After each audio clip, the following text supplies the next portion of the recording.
The ballots are cast. Your votes now being counted. As two leaders with long political histories ask for another chance to lead this province. My name is Rachel Notley, and I am running to be your premier. So let's go out and knock some doors and win this. After 29 days of promises and political punches. You want to fight with Ottawa. You want to fight with the media. You want to fight, frankly, with your former self. She doesn't want to run on her record. And the reason she doesn't want to run on her record is it was an absolute disaster. We finally arrived at this moment. This is Decision Alberta.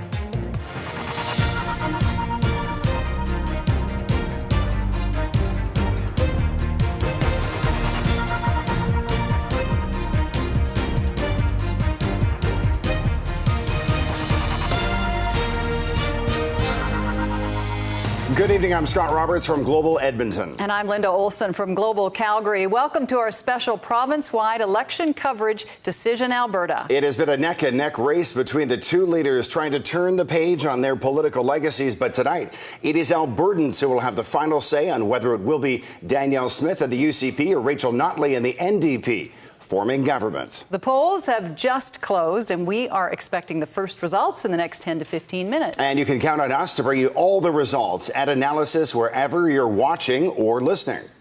We are following the developments as they happen from party headquarters to key ridings. Our coverage tonight spans the province and across all platforms, on television, on Chorus Radio, and on globalnews.ca. As we look forward to tonight's results, let's take a look back at how we got to this head-to-head battle. In the right corner, UCP leader Danielle Smith, and on the left, NDP leader Rachel Notley. Let's start with Smith, who took her first run at the premier's job back in 2012 as leader of the Wild Rose Party. For a time, the polls looked good, but she suffered a crushing defeat to the PC's Alison Redford. Well, folks, tonight we found out that change might take a little longer than we thought. 2 years later, a political shocker with Smith crossing the floor to join the Progressive Conservatives, a party that she had sparred with for years. But the move was actually a blow to her own political career. Months later, she lost her own riding nomination and bowed out of politics for the time being. We got Barry on the line. Barry, go ahead. Your thoughts today. She pivoted to talk radio instead and stayed at broadcasting until 2021 when she left Chorus Entertainment, the parent company of Global News. It wasn't long until she signaled her desire to jump back into the political ring, and the door swung wide open in May 2022 when Jason Kenney announced he would step down as UCP leader. And in October, I'm back! Smith won the job, setting up her next chance to ask voters for a mandate. So, how did Rachel Notley get here? Well, she was first elected as an MLA in 2008. 6 years later, she'd become the party leader, teeing up one of the most stunning election results in Alberta history. I think we might have made a little bit of history tonight. In the May 2015 election, an orange crush swept the province, ending 44 straight years of PC majority governments, a knockout punch to the party that dominated provincial politics for decades. But it wouldn't keep them down too long. In 2019, Notley suffering defeat as the right united under Jason Kenney and the newly formed UCP. In a rare political move, Notley stayed on. And it will be an honor to serve as the leader of Her Majesty's loyal opposition. And is now the only Alberta premier to ever take another run at the job after being defeated. And it's all setting up a head-to-head matchup between two experienced women looking for that magic number of 44 seats in the legislature to claim victory tonight. The leaders' political track records have been a hot topic this election, and a main issue for voters has been trust. Over the last month, both Rachel Notley and Danielle Smith have been trying to earn back the confidence of voters, promising their party has the best plan to address health care, affordability, and strengthen the economy. Let's check in on the campaign headquarters now, where party faithful will be gathering to watch those results tonight. Our Joel Seneck is with Chorus Radio host Rob Breckenridge at UCP headquarters in Calgary. Joel, what's the mood like there tonight? Well, the mood, Linda, so far, still pretty relaxed. The doors are now open. Some people have come in. Some of the seats are starting to fill up behind Rob and I. You know, 4 years ago, this headquarters, it was a party, Rob, a celebration. What do the UCP need to do tonight to have that same party? Yeah, to use some bad puns here, we're at the Big Four. It's going to be a big 4 hours to get to the Big Four for the 44-seat majority. They got 23 of the 26 seats in Calgary, the UCP does. They know they're going to lose some of those seats. The question is, how much can they afford to lose? How big do those NDP gains need to be? You know, the experts say the NDP are going to have to get to at least 15 or 16. So can the UCP hold off this challenge right here? This is Battleground Calgary. We're in the heart of it here tonight. Okay, let's talk a little bit about Battleground Calgary. Is there one or two ridings you're really looking at tonight? Yeah, there's a few. I mean, we got some cabinet ministers who are very vulnerable. A lot of people have pointed to Calgary Glenmore. The NDP won that by 6 votes in 2015. The UCP won it in 2019. A real bellwether riding in Calgary. That's going to be one to watch. There's going to be a few interesting seats up for grabs here. We'll be following those tonight. Yeah, a lot going on here in Calgary, really across the province. But here at UCP headquarters, of course, they're hoping Calgary goes their way. And as I mentioned, they want to have another party here tonight. Scott, Linda? Thanks, Joel. Let's go to the NDP headquarters now in Edmonton. And that is where we find Caroline Devaney with Chorus Radio's Shay Gannam. Caroline, nervous energy is a term we often hear right around this time of night. What's the vibe there right now? That's right. Well, the energy is starting to pick up here at the Westin. We have about 50 or so diehard NDP supporters. No candidates yet, but we do expect them to trickle in pretty soon here because their ridings are pretty safe. I think they feel pretty comfortable. So the ones who they think have it sewn up pretty early are expected to be here pretty soon. The ones who might have to sit upstairs and wait a little bit longer. But like you say, I think a lot of them will be here soon. But I think, you know, they're ready to get started. They've been working at this for a long time. Oh, yes. And Rob mentioned Calgary, and you take a look at this. They've got to basically turn at least 20 seats. We talk about it's a close election. It's a big challenge that the NDP faces. If they want to form government, they got to go from 23 seats to at least 44. He talked about Calgary. That's the battleground. They're hoping to pick up some in the Edmonton area. We know Edmonton Southwest. If they can get that and retain what they already have, it's a clean sweep of Edmonton.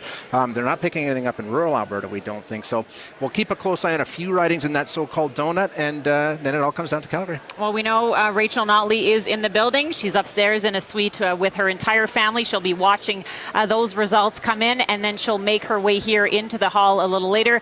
Will she be making a victory speech, a concession speech? We don't know, but this is just the beginning of a very long, perhaps. Could be, right. Definitely exciting. Very exciting. Yes. It's great that we don't know. That's kind of the exciting part of tonight, so right? Close, yeah, we'll have to wait and see like everybody else. We'll throw it back to you in studio. All right. Thank you, Caroline and Shay. Well, the campaign, as we know, is now over after a hard-fought race. With the polls now closed, the counting has begun. And for our TV viewers, you're going to want to keep an eye on your screens at these numbers at the bottom and on the side of your screen. They're going to change very, very soon. Results for individual ridings will be on the right side of your screen. It will cycle through all 87 ridings all night long. And on the bottom, you'll get a picture of the overall race with the leading and elected seat counts. And for those of you listening on radio, don't worry, we'll keep you posted as the numbers come in tonight. While we could see those results any minute for at least one riding, there may be, or there will be, a delay. That's right. In Rimbey, Rocky Mountain House, Sundre, there was actually a delay in the opening of the Sunchild Administrative Building, so they're keeping it open later until exactly 9:46 tonight, so people can cast ballots until then. What that means is we won't have any results for that particular riding until voting has concluded, so maybe expect results sometime in and around 10 o'clock or shortly after that. We have Global's chief political correspondent here in studio to track the votes as they're counted. David Aiken is with us. And David, you are going to guide us through the numbers, the key ridings, the emerging trends, and really what it all means. Right. I get to use the electoral map. That's what I got behind me on the touchscreen. Right now, this is the electoral map of Alberta. It's gray because we don't have any results. As soon as we get results, you will start to see colors, blue for UCP and orange for the NDP. Let's take a look at 2019. Again, folks, 2019. Not tonight. 2019, the whole province, except for Edmonton and Calgary, pretty much went UCP blue, and we expect that to remain much the same today. In Edmonton, again, this is 2019. As the folks are saying, it was all NDP in the core, except for NDP Southwest. That's where Casey Madhu is running. He's the deputy premier. He knows he's in for a tough fight tonight. But the real race is going to be down in Calgary. Here's Calgary again, 2019, folks. 1, 2, 3. That was it for the New Democrats. They're probably going to pick up 6 seats pretty easily tonight, but that will not be nearly enough. They probably need, as you heard Rob Breckenridge say, probably need 16 seats, turning 16 of these blue ridings over to orange. I'm going to give you 3 that I'm going to watch right now, and we'll put it on the 2023. Calgary, Acadia. That's where the Justice Minister, Tyler Shandro, is trying to hold on against Diana Batten, a registered nurse. That is going to be a very close fight. Another bellwether right up here, Calgary Bow, where you have another cabinet minister,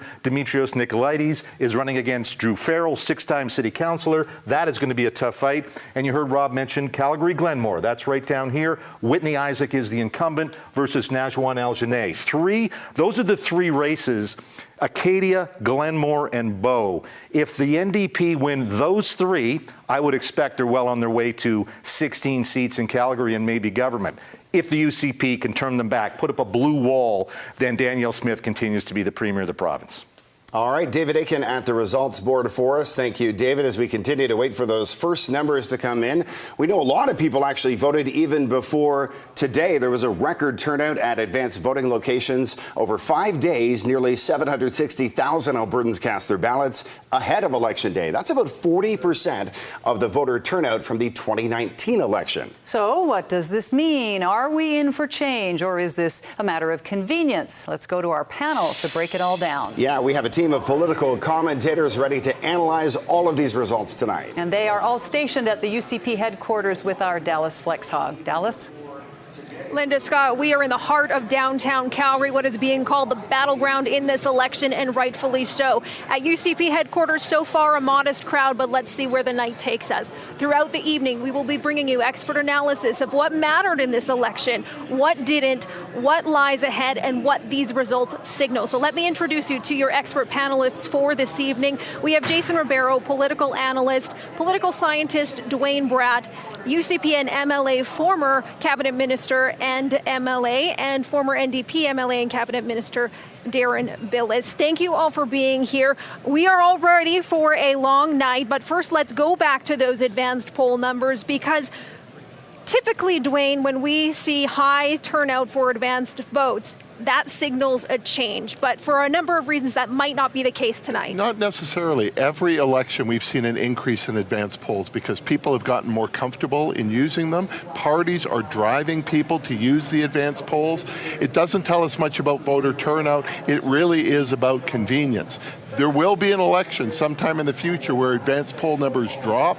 In that case, I think we can tell something. But I don't think it says one thing or another tonight. Let's go to Leela Ahir and Darren Billis now, where you both have stated on both sides the importance of getting those early votes. Why is that? There is a great momentum when you see people heading to the polls. This is when the voter is the most powerful person. And when you see people going to those advanced polls, you know that they've made their decision. And then they may tell 10 or 15 of their friends also as well to go out and vote. So you can see the momentum building. We've certainly seen it in the UCP. And for the NDP, I think they're very, very excited with this number. 750,000 of Albertans turned out in the advance polls. The campaign was pushing their supporters to get out early. A large number of that 750,000 of Albertans are identified as NDP supporters. So I think the party is looking at this as momentum and hoping that it'll flow through the night. We will see when we get those advanced polling results. Jason, what are you watching for tonight? I'm watching for the voter turnout that's going to come non from the advanced polls, but tonight. Seeing those polls now closed, we should have some of that data coming in. But I'm not hearing that there were a ton of lineups this late into the evening, and depending on how the parties have targeted their advanced voters getting their vote out, that could have an impact on what we see tonight. So as those results come in, we'll certainly be analyzing whether turnout in the broader sense had an impact on the election's outcome. We have seen a long and busy campaign here, but Leela, you say one photo really says 1,000 words. Tell me about that. So the photo that was taken the night of the debate of both Ms. Smith and Ms. Notley was really, it's a beautiful picture of these two incredible women that are trying to both run the province. It shows, I think, what Albertans want, which is collaboration across party lines, to see more than the divisive rhetoric that really has led throughout this election, a lot of the TAC ads and everything else that we've seen. So for me, it shows hope of what's possible and what will happen, especially because this is going to be a close race. So there's going to have to be some collaboration across close race, collaboration across. We are watching it all for you tonight here from UCP headquarters in Calgary. Scott and Linda. Thanks so much, Dallas. We are coming up on about 15 minutes in and no numbers on the board just yet, but we're going to bring them to you as soon as we get them. A great several political minds and voices on our panel tonight, and they're going to help walk us through all the analysis throughout the evening. It'll be fun to hear from them. All right, we have our first results actually coming in right now. We hit it right on the nose, 8:15. We mentioned we would likely have our first numbers, and there you have it. The UCP is leading in one riding at this point. And we are going to go to Safe Kaiser now, who is live at NDP headquarters. Safe, you've got a special guest with you right now who is well known in the NDP ranks, for sure.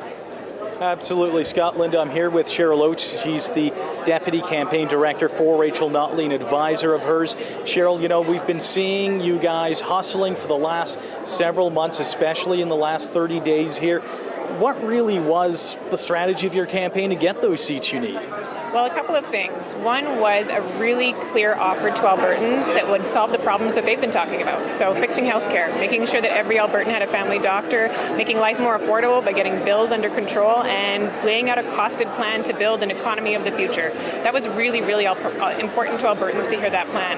And then secondly, we really got a lot of support from volunteers. We had more identified support, more funds raised, more lawn signs, more volunteers turn out than we have in any other election, and they are the reason that we are going to be so successful tonight.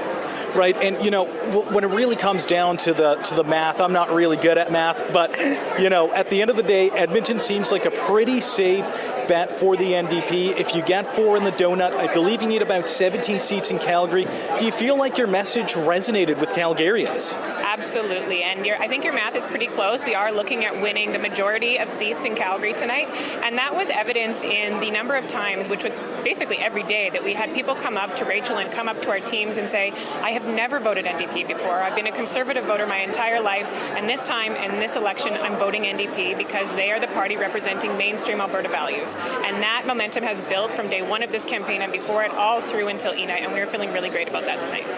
Thanks. That's Cheryl Oates. She's the Deputy Campaign Director for Rachel Notley, a Senior Advisor. Scott, Linda, back to you. All right, Safe Kaiser live at NDP headquarters in Edmonton as we continue to watch the bottom of the screen here. This is the seat count right now, and it is going to continue to change throughout the course of the night. Right now, we have the UCP leading in 3 seats, 0 for the NDP at this point. We'll go to David Aiken now to take a closer look at where those ridings are that are starting to pull ahead. David? That's right. So we've got 2 in traditional UCP territory, 1 in sort of traditional, I thought we had 1 there. Anyways, there we go. Let's start with Peace River way up north. Peace River right now, Dan Williams for the UCP. He has an 11-vote lead. That's all. Very early, just 3 polls reporting. UCP, Dan Williams in the lead in Peace River. Liana Pava is, for the New Democrats, is in second. Then, just outside of Edmonton, just to the west of Edmonton, Drayton Valley, Devon, Andrew Boychenko has a 17-vote lead over Harry Singh of the NDP. And we have 2 polls reporting right now.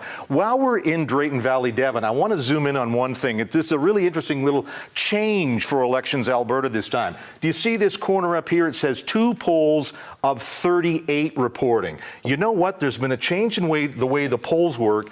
In Drayton Valley in 2019, there were 103 polls. There's only 38 polls here. Why does that make a difference for us as we're reporting the results? Because it means in a poll, there's now more votes per poll. It takes longer to count them. So if you were in a church basement last time around, you know, there's all those boxes. Each one of those boxes was a poll. It get counted pretty quick. But now that church basement, it's one big poll. It takes a while to count those ballots and to get them back here. Let's take one more look. I think we have one result down in Calgary. Look at this. I don't think this is going to happen all night long, but in Calgary, Buffalo, right now, with 1 vote in, Astrid Kuhn has a 1-vote lead over Joe Ceci. Hey, 1 vote or 1,000 votes, you're still in the lead. 1 poll reporting Astrid Kuhn over Joe Ceci in Calgary, Buffalo. Calgary, Buffalo, and Calgary Mountain View, probably the safest NDP seats there. But good job, Astrid Kuhn. You've leapt out to a lead. by one vote in Calgary, Buffalo. That's how sometimes these elections roll. Back to you on the desk. All right, thanks, David. We will have all the numbers, even the small ones, for you here tonight. As we know, every vote counts in elections. Again, very early on in the night. Polls just closed about 19 minutes ago, so these numbers coming in slowly, but they will come in much quicker in a short time. Yeah, we're going to go to Joel Senek now, who is at UCP headquarters in Calgary with Global's Mercedes Stevenson. Joel, an early lead for the UCP. Yeah, an early lead and a couple of cheers we've heard so far from the crowd that is here in downtown Calgary. Obviously, this election important for Alberta, but across the country, people are watching it. So we're happy to have Global News Ottawa Bureau Chief Mercedes Stevenson here with us. What are the federal parties, Mercedes, looking to see tonight when it comes to the results of the Alberta election? Well, they're certainly going to be curious about how close it is. And let's start with the government's perspective. They're looking at a 2025 election, but it could come sooner. So they're going to look at what is the support for the Conservatives here. The federal Conservatives are obviously different than the United Conservative Party here. However, there's some similarities in Danielle Smith's tone and Pierre Poilievre's tone. So they're going to be watching, what does that look like if we potentially go up against him? They're also going to be looking to see what it means in terms of their interactions with Alberta. They will have a very different situation if they have Danielle Smith back as the Premier than if they have Rachel Notley, and what that means for them on energy, on politics, and on really the tone of politics. For the federal Conservatives, this is an interesting test as well. If they win, that's a good sign for the Conservatives. However, because Pierre Poilievre has endorsed Danielle Smith, some of those controversial things that she said could come back to haunt him, show up in Liberal attack ads. So they have a bit of sensitivity around that. And at the end of the day, they'll all tell you that, well, this is an interesting election to watch in what it says about polarization, politics, the right and left, and the way that they're choosing to behave. It is its own political ecosystem here. It's kind of like Quebec that way. It's not something you can simply transpose onto Ontario because Alberta is just such a unique province that way. Yeah, I wanted to dig in on one thing you talked about there, the relationship between Alberta and Ottawa. And that could change tonight regardless of who wins. How could that be different from if the UCP are victorious versus the NDP? So if the UCP wins, what I'm looking for is to see if Danielle Smith brings back the Sovereignty Act in force. It has been passed, but she's gone very quiet about it. Is she going to start to challenge things like the RCMP on collecting firearms or the federal government when it comes to emissions targets? That's a much tougher road in some ways for Justin Trudeau because he's up against an adversary, but it also gives him someone to play off of.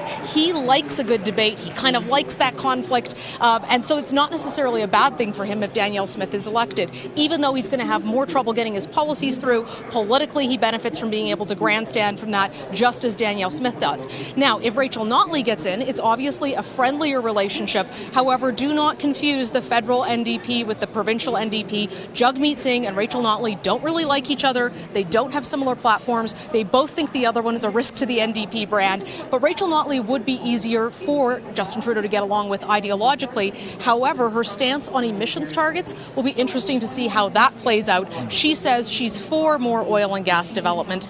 So how would she handle that relationship with the Prime Minister? And that would remain to be seen. So many interesting threads here, not just in Alberta, but across the country. We're happy to have you here, Mercedes Stevenson. Thank you. Thank you. We'll send it back to you in the studio. Thanks, Joel and Mercedes Stevenson, with some federal government perspective on what's happening here in Alberta.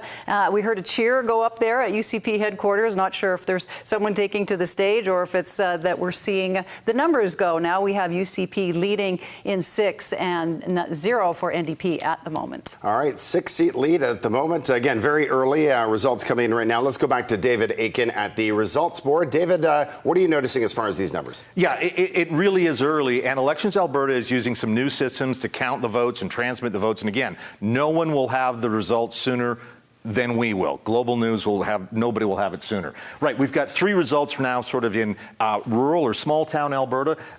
We have the UCP leading in Peace River. That's, of course, way up north. The UCP is leading in, pop it open, in central Peace Notley. That's Todd Lowen. UCP is leading in Drayton Valley, Devon. That is UCP Heartland territory. We expect that those will likely carry through in the night. But let's pop in Calgary. And watch this, folks. I think we have Jason Llewellyn has one vote, UCP ahead in Calgary Foothills. Just one vote has been counted, and it was for the UCP. And we do the same thing in Calgary Buffalo, where the UCP is up. One vote has been counted, and the UCP is ahead in Calgary Buffalo. And then here's Calgary Hayes. Rick McIver, one vote has been counted as well in Calgary Hayes. And we'll try and get an explanation. How can it be just 3 people have voted in Calgary? Well, of course, lots and lots of people voted in Calgary, and we're going to get those numbers as they came in. Rick McIver, by the way, he is the longest-serving conservative-ish, PC or conservative, whatever. Anyways, Rick McIver holds the longevity record on the blue team.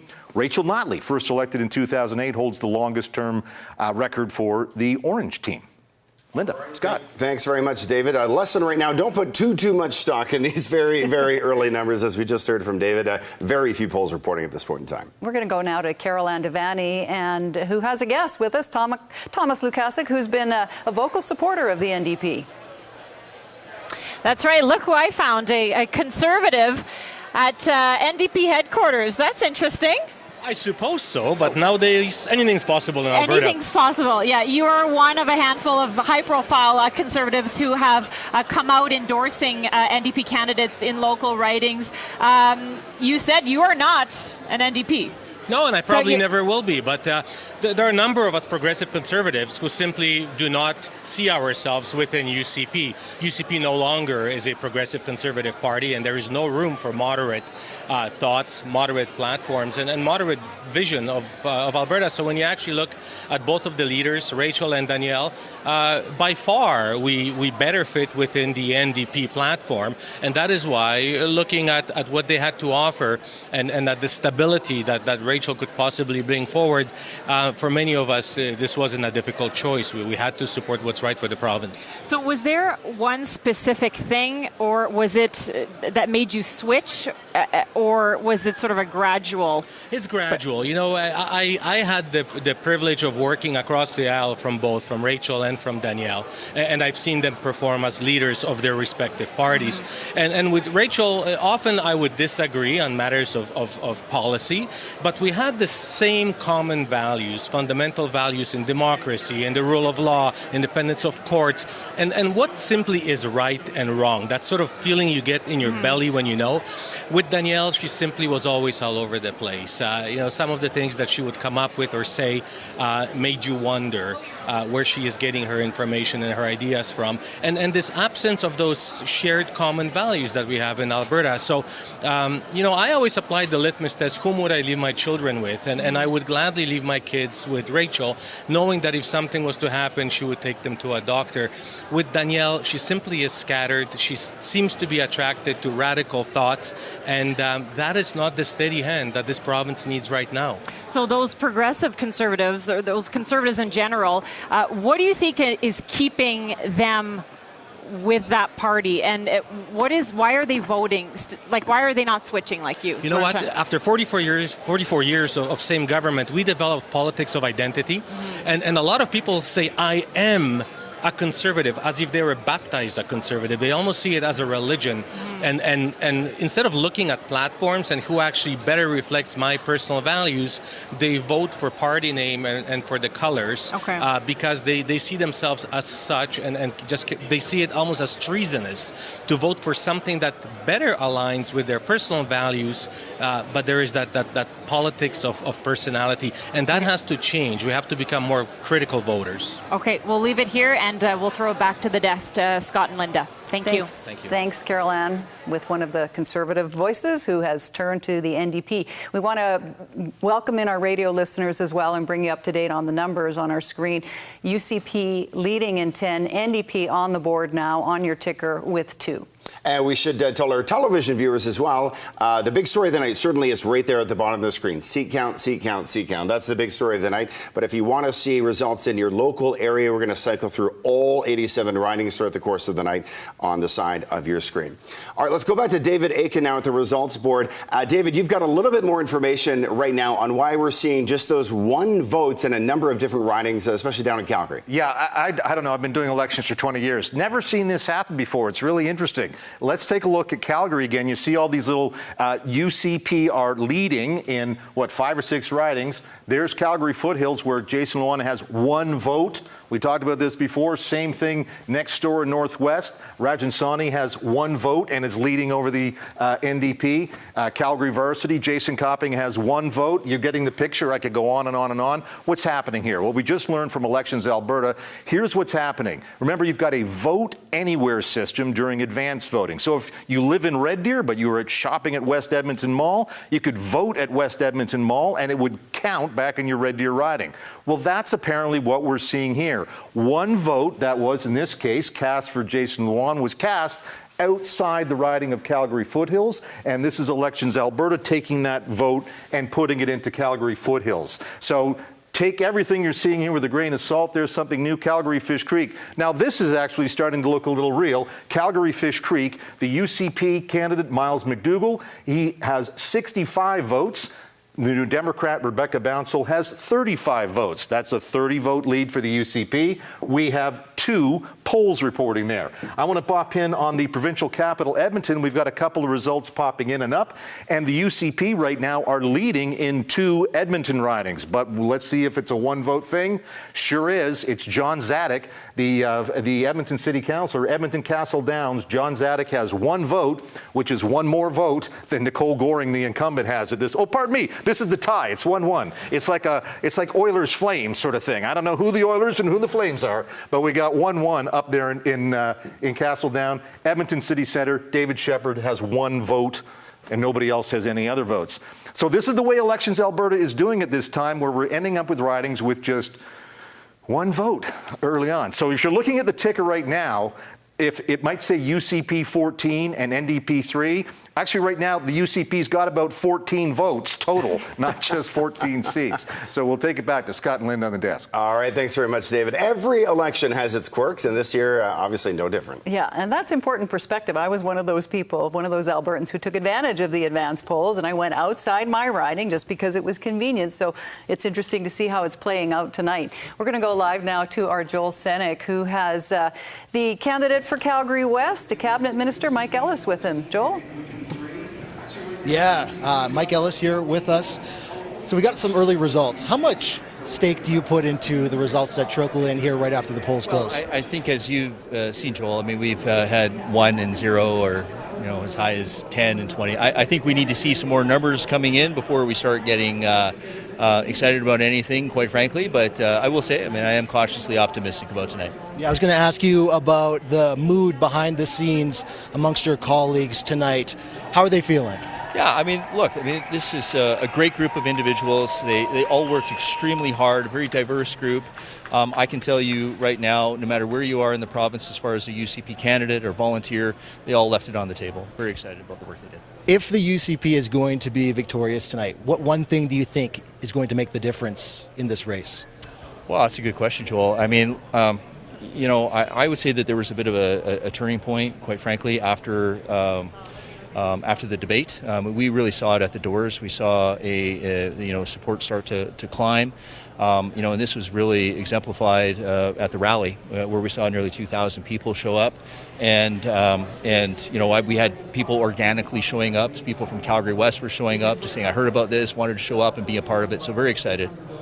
Candidate for Calgary West, former Cabinet Minister Mike Ellis, thank you so much for your insight. Thank you. Thank you very much, Joel. One of the many ridings here in Calgary that we are watching tonight is, of course, Calgary battleground in this election. Back to you. Thank you, Joel. And we are watching the numbers on our screen. UCP leading in 14 and NDP with 5. Again, we're waiting for a lot more numbers to come in. Those are low numbers to start out. We certainly are. Let's go to our political panel now in Dallas Flexhog in Calgary at UCP headquarters. Dallas, you guys are talking about the path to victory for both parties tonight. Yes, Scott. Just before that, though, I can tell you every single vote is getting a cheer here down at UCP headquarters.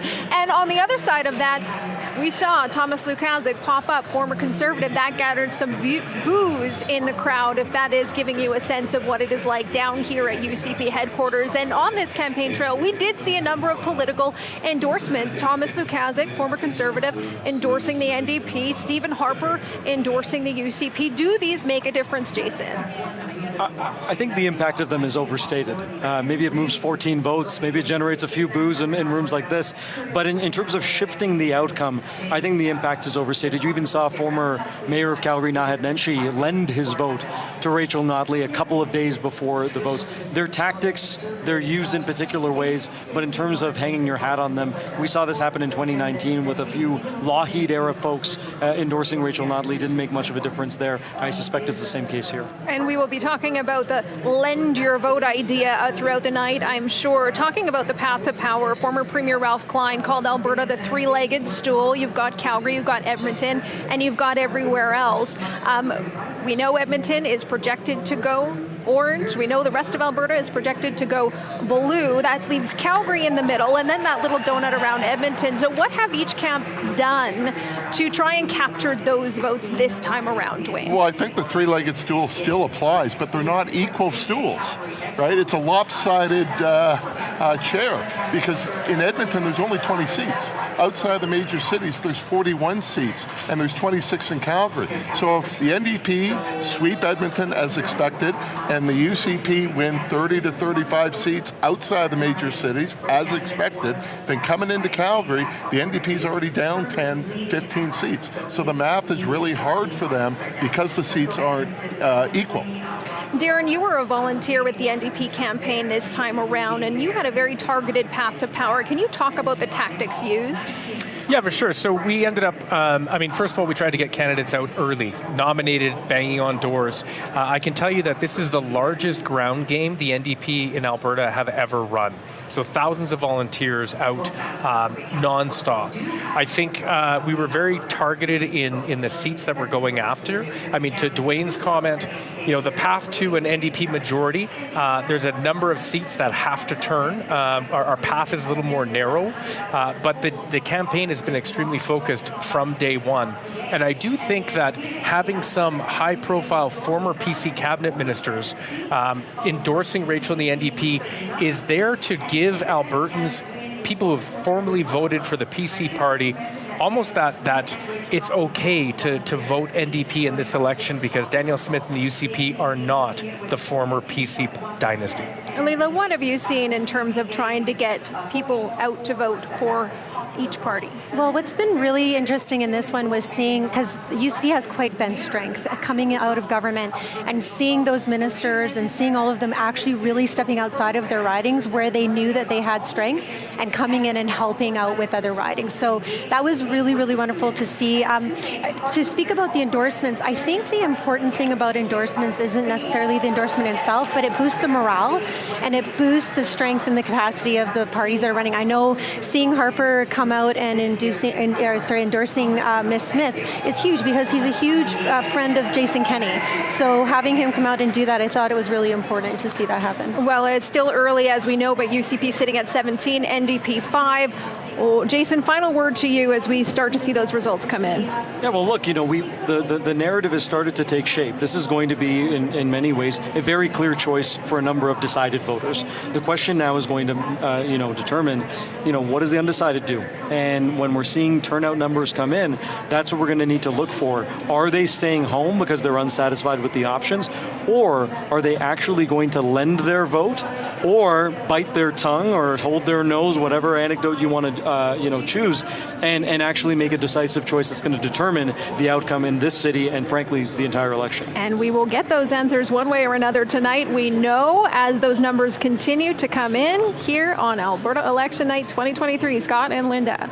All right, thanks to Dallas and the panel. I think by now, 37 minutes after the polls closed, we were hoping results would start pouring in. It's more of a trickle or a slow drip at this point in time. But as you can see at the bottom of your screen, UCP leading in 17 ridings, the NDP leading in 5. But again, some of those ridings just with a single vote or a handful in some cases. And we're going to go to David Aiken now. And you've got some early numbers for Brooks Medicine Hat, which is, of course, Danielle Smith's riding. Beautiful Brooks Medicine Hat, absolutely, right down the south part of the province.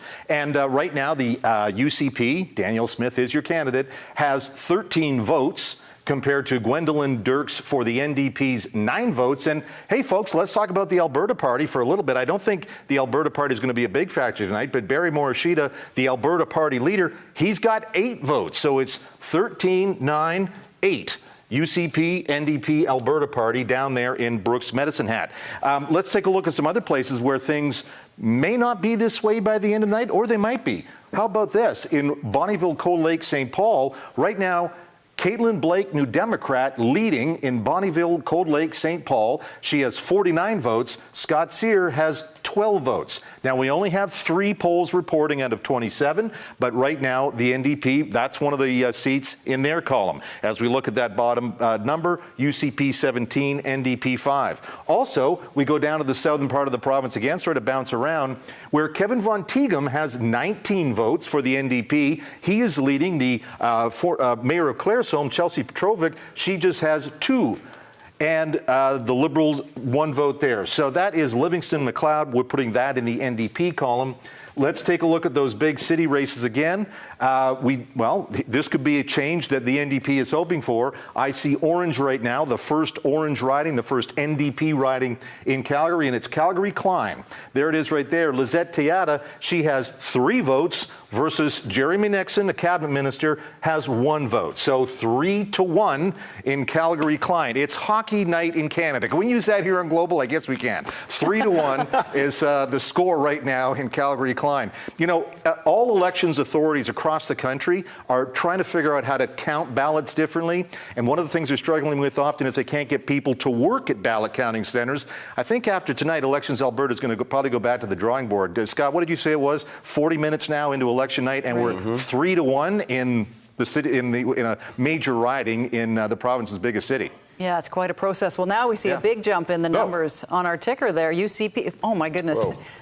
Well, we don't know how many, again. As soon as I complain, that was it. Here, Elections Alberta says, okay, what do we got? All it takes is David Aiken talking about something, and change happens right away. Okay, so yeah, as you can see at the bottom of your screen there, 34 seats the UCP leading in right now, NDP with 14. But again, we'll have to go back to David in a few minutes just to make sure how many votes are actually in those different ridings. All right, right now we're going to go to Safe Kaiser at NDP headquarters. And Safe, you've got a guest that was a big part of the NDP strategy for this election. Absolutely, Scott. So this is Sally Hauser. She's the NDP strategist. She's been a big part of this. Sally, you know, we are seeing the UCP leading a little bit now. What could you have done differently, you feel, to get those early votes?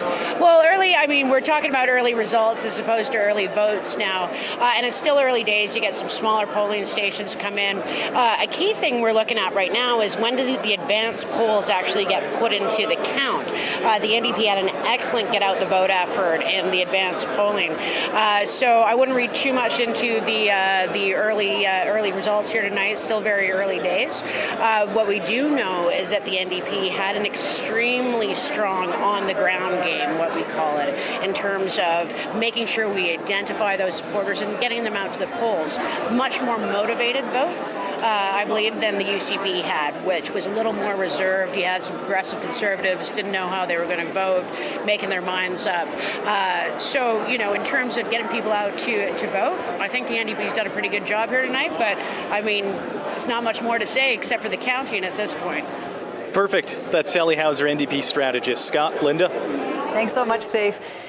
And again, we want to tell our TV viewers and radio listeners that the path to power, 44 seats for a majority in Alberta, 44, and we're inching there. However, it is still very early. And as David's been telling us, a lot of these are just 1, 2, 3 votes. So this is leading at this moment in time. Bit of a bizarre start to election 2023 here in Alberta. We are going to take a quick break as we continue to wait for more results to come in. Stay with us. You're watching Decision Alberta.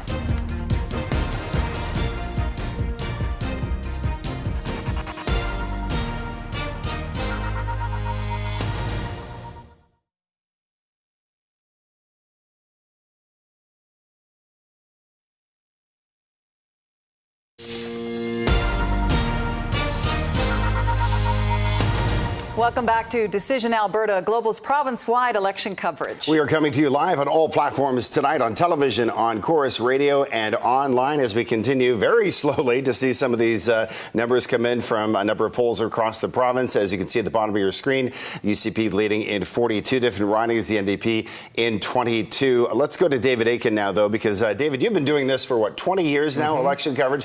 You haven't seen anything quite like this, where so many different polls across the province have just a single vote. And I think a lot of our viewers who've watched elections for 22 years might say, well, you've got the UCP leading in 42, you've got the NDP back at 22. Isn't it about time we started talking about a government? I mean, you only need 44 for a majority. It's just impossible. Let's take a look at the map of Edmonton right now, and here's why it's impossible. This is Casey Madu's riding, Edmonton Southwest. Casey Madu is down by 3 votes. Folks, this is a long way from being over because we just don't have polls. We don't have any real voting ballast in, if you will. There's not an autonomy. So Edmonton Southwest, sure enough, we got to put that in the NDP's column, but Nathan Ip has a 3-vote lead over Casey Madu. And it's like that all across the province. In riding after riding, we're seeing 1 vote here, 2 votes there, and that's why at the end of the day, the UCP's up 42. Here's, as I say, here's the current riding map, and a vote is a vote. There's no question if this is it. The NDP, this is the NDP in 2019 in Edmonton. You see all that orange. This is 2019. Now we're looking at today, right now, 2023.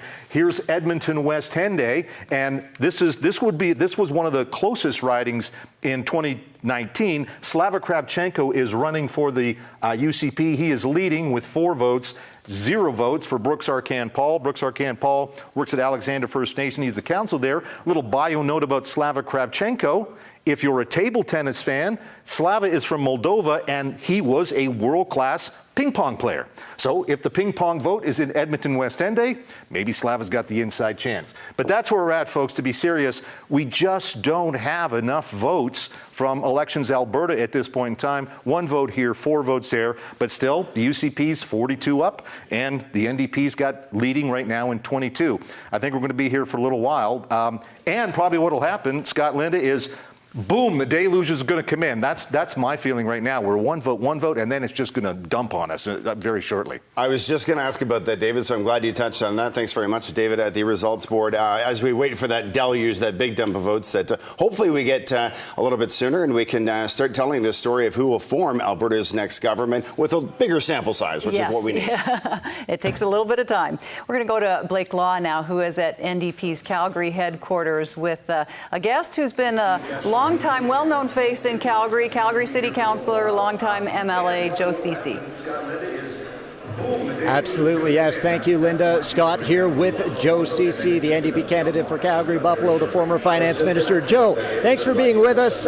We've been hearing some hooting and hollering here in the room. I'm sure we're going to hear more as we come up on the screen. But talking about Calgary and how crucial Calgary is for the NDP, how confident are you in the slate of candidates and what you've been able to do in the election so far? Well, I can tell you every one of the candidates we have is a mid to late career person, a person who has had a great career already, built a network, and are coming out to the NDP because they believe in the values, in the leader, in the work we have to do. It's great. What was different with this election as far as the organization, the ground game in Calgary to get the vote out?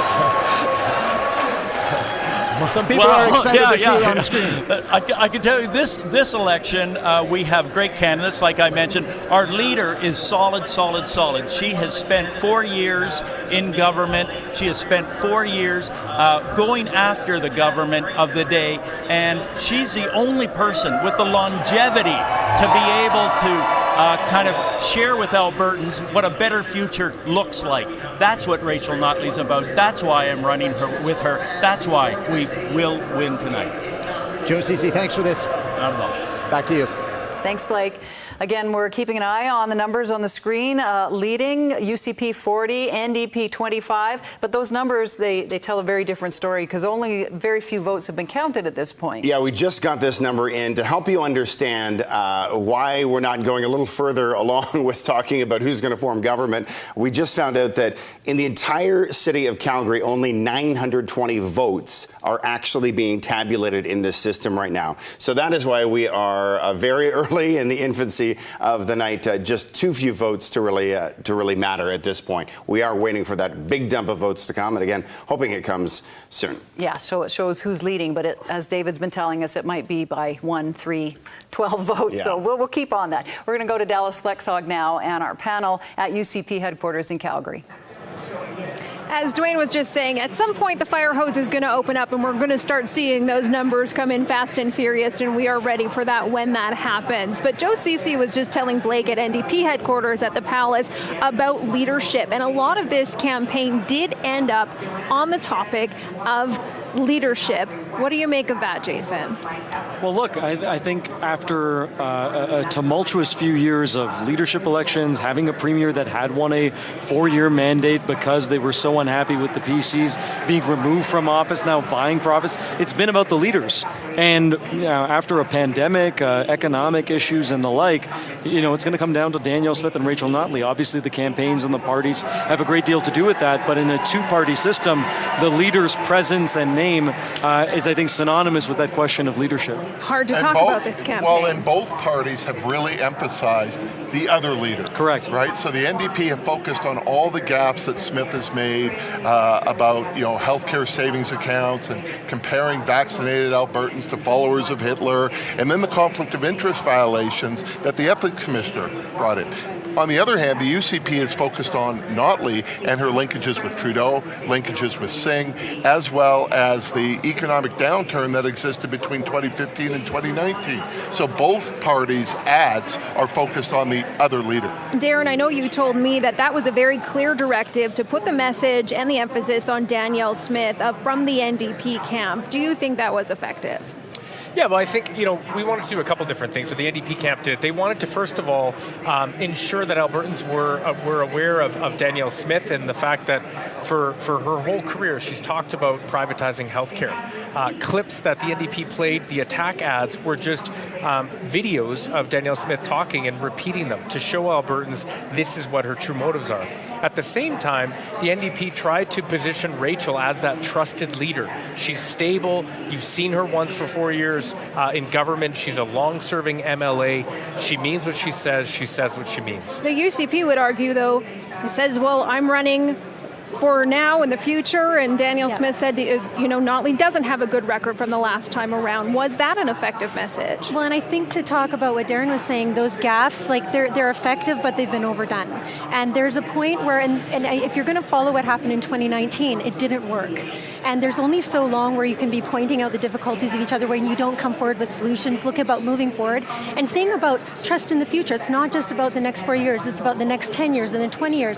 Where are you on energy? Where are you on the environment? Where are you on healthcare? These are all questions that all Albertans have been asking. And if you don't have a positive message, if you can't show that you've learned from your mistakes, if you can't show that you have the ability to be able to show leadership in all of these things, that's where the problem is. And quite frankly, the last time that the NDP went on an attack spree in 2019, it didn't work. Well, did we hear enough in this campaign of those issues? Because we know Alberta voters came into this campaign saying affordability and healthcare very clearly were their top two issues. Did we hear enough?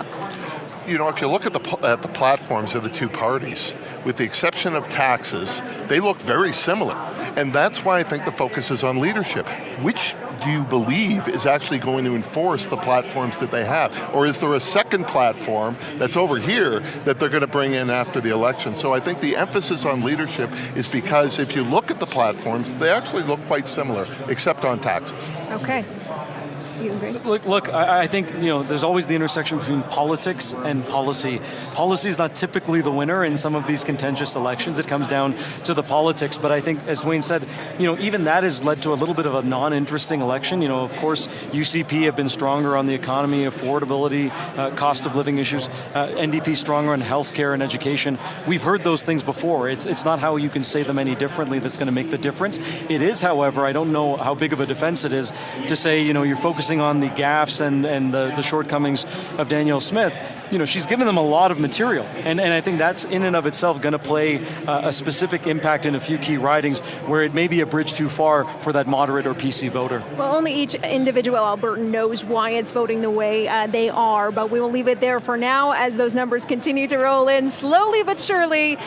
Reporting here from down at UCP headquarters in downtown Calgary. Scott and Linda. Thank you, Dallas. Yeah, we've been talking a lot about the low number count. Just a moment ago, we referenced somewhere around 900, maybe a bit more votes counted in the Calgary area. Still, for our radio listeners as well, we want to let you know UCP leading in 42, NDP 25. All right, now is a good time to take a quick break as we wait for that bigger swath of votes to come in. You're watching Decision Alberta here on Global. We're back in 2 minutes.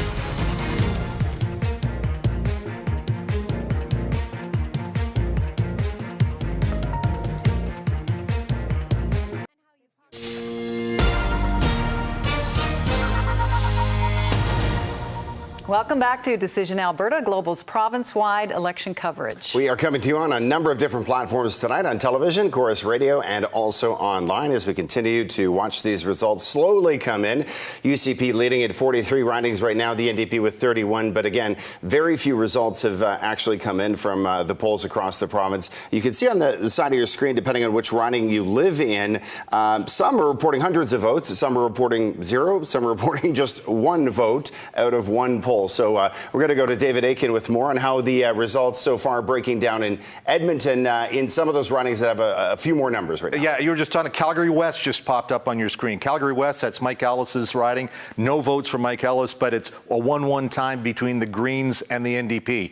That ain't going to be how it finishes in the night. But we have been looking for you for some results of some ridings where things look a little more real, if you know what I mean, where we do have several hundred people, and I got a couple in Edmonton for you. Let's start with Edmonton Meadows. This is where incumbent New Democrat Jasper Diol has a 984 lead, 63% of the vote over the United Conservative candidate, Amber Paul Matharu. This looks sort of real. We've got like, what, almost 4,000 votes cast. The New Democrats are leading at Edmonton Meadows. This starts to look a little more real. And Edmonton Meadows, I think the NDP would be the favored party in that part of Edmonton as well. Right underneath, Edmonton Ellerslie, Rod Loyola, the incumbent. Look at that. That's some real numbers, 794 votes. He's got a 400 vote lead over the UCP challenger Ranjit Bath. So Edmonton Ellerslie, Edmonton Meadows, that's starting to look real. We're going to go up to St. Albert as well. Well, here's where we're now getting back into really early. 63 votes for the incumbent Marie Renault, the New Democrat in St. Albert, the UCP Angela Wood with 49 votes. Let's check in again on Casey Madu in Edmonton Southwest. Oh, it's now an 8-5 lead for Nathan Ip for the New Democrat over Casey Madu. When I say 8-5, I literally mean 8 votes for the New Democrat, 5 votes for the UCP candidate in Edmonton St. West. You can see there's still a tiny little bit of gray on our map. Let's just remind people that's Rimbey Rocky Mountain House Sundre, where the polls are not closing until 9:46 p.m. They had a problem opening them on time. They want to leave them open for 12 hours, so no polls right in your sort of central West Alberta Rocky Mountain House Sundre. So there we are. We've got a couple of ridings with, quote, real numbers. But Linda, Scott, we got a couple of, I'm looking on the, a couple of 1-1s and 3-2s and 8-5 and, oh boy.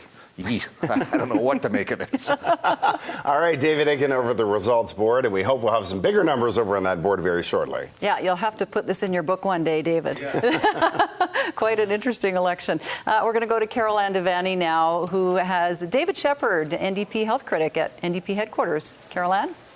That's right. I'm here with David Shepherd. Thank you so much for being with us. We just saw you, of course, you're leading in your riding. No surprise there. You must be feeling good. It's wonderful to see. When I was elected in 2015, I recognized that I needed to earn my place here in the constituency, and I put in a lot of time and effort to be out in the community, connect with constituents, to hear their voice and bring it back to the legislature. And you're obviously, oh, sorry, go ahead. No, it's just wonderful to see that's recognized. And you're obviously very confident with how things will go in your riding. You were out in a different riding today that's a little bit closer, is expected to be closer. I had the opportunity to sort of help pull the vote in Morinville St. Albert today. I think Karen Shaw is an incredible candidate, very well known out there, former county councillor, a local community leader, farmer rancher, and certainly heard from a lot of folks there that are just simply do not trust Danielle Smith and are looking for better leadership. And, you know, for me, helping out candidates around the province is serving my constituents and the people here of Edmonton City Centre. They've been very clear with me. They want to see a change in government. The work we need to see happen here in our core communities downtown, address the root issues of the social concerns that we have, that's going to require an Alberta NDP government. Well, let's hope things go your way tonight. And thank you so much for being with us. And good luck tonight. Thank you. Back to you, Scott and Linda. Thanks, Carol Ann.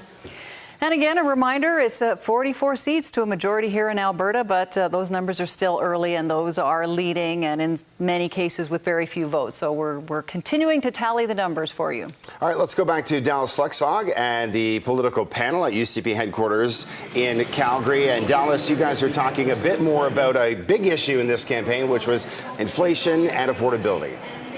Yeah, absolutely. I can give you a snapshot of what's happening in the room, though. It is filling up. It is getting a little bit more lively, and they are still waiting for those numbers to come in. Before we get to affordability, just want to get one snapshot, as we heard from NDP critic there. Where did healthcare fit into this campaign, Dwayne?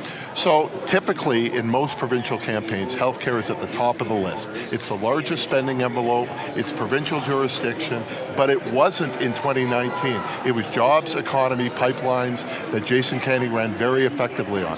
Now we're back to a normal election where healthcare is at the top of the list. Fair enough. Well, we watch what happens on camera, but we watch what happens off camera as well. And I can tell you, these guys, the Dukes were up talking about money, and there is an argument to be made on both sides about who owns the economy. But in this case, it seemed that the UCP really tried to own that portfolio, Jason.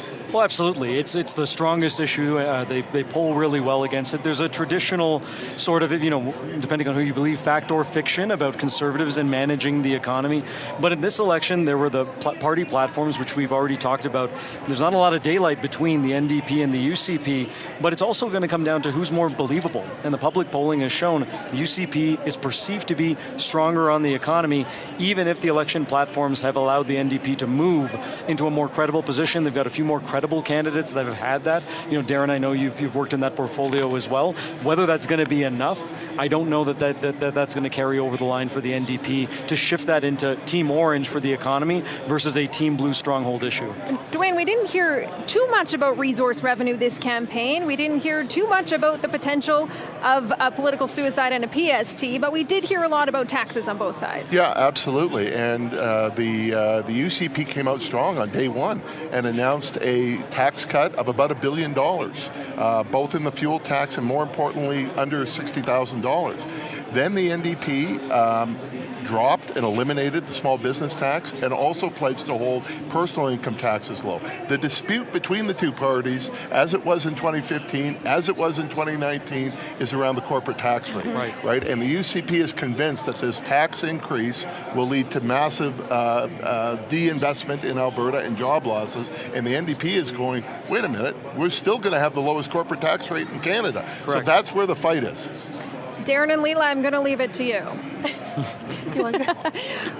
Well, I'll start. That if you're wanting to attract people to this province, there is a huge difference between a massive difference in tax cuts and a 0.5% difference, which is really the only difference now if the NDP get in and they change the corporate tax structure. It's still lowest, but by 0.5% versus the differences that are there now.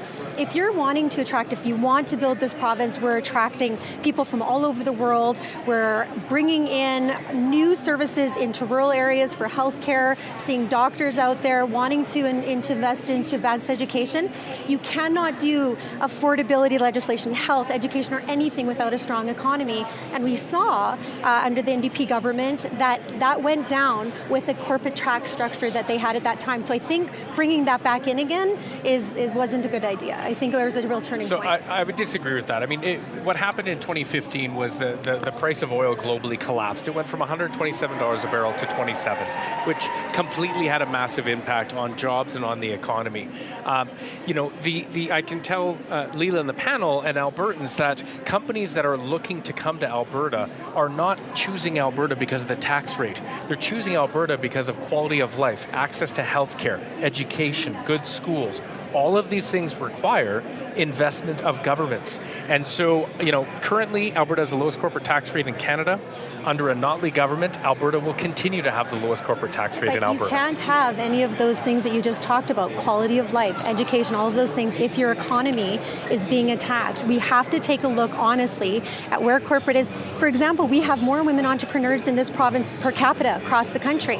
You don't want to be attacking those abilities for people to be able to make a difference, have their livelihoods here. You can't, if you're attacking corporate tax rates, it trickles down into absolutely every piece that we do. We're going to have to leave it there. This will continue off camera, no doubt. The economy, always a big topic here in Alberta. The cheers you heard behind us, is that because the UCP number went up to 45? But again, still early polling, still a lot of analysis coming down here from the UCP headquarters. Scott and Linda. Okay, thank you to Dallas and the political panel at UCP headquarters. Dallas alluded to the big number of the night really is 44.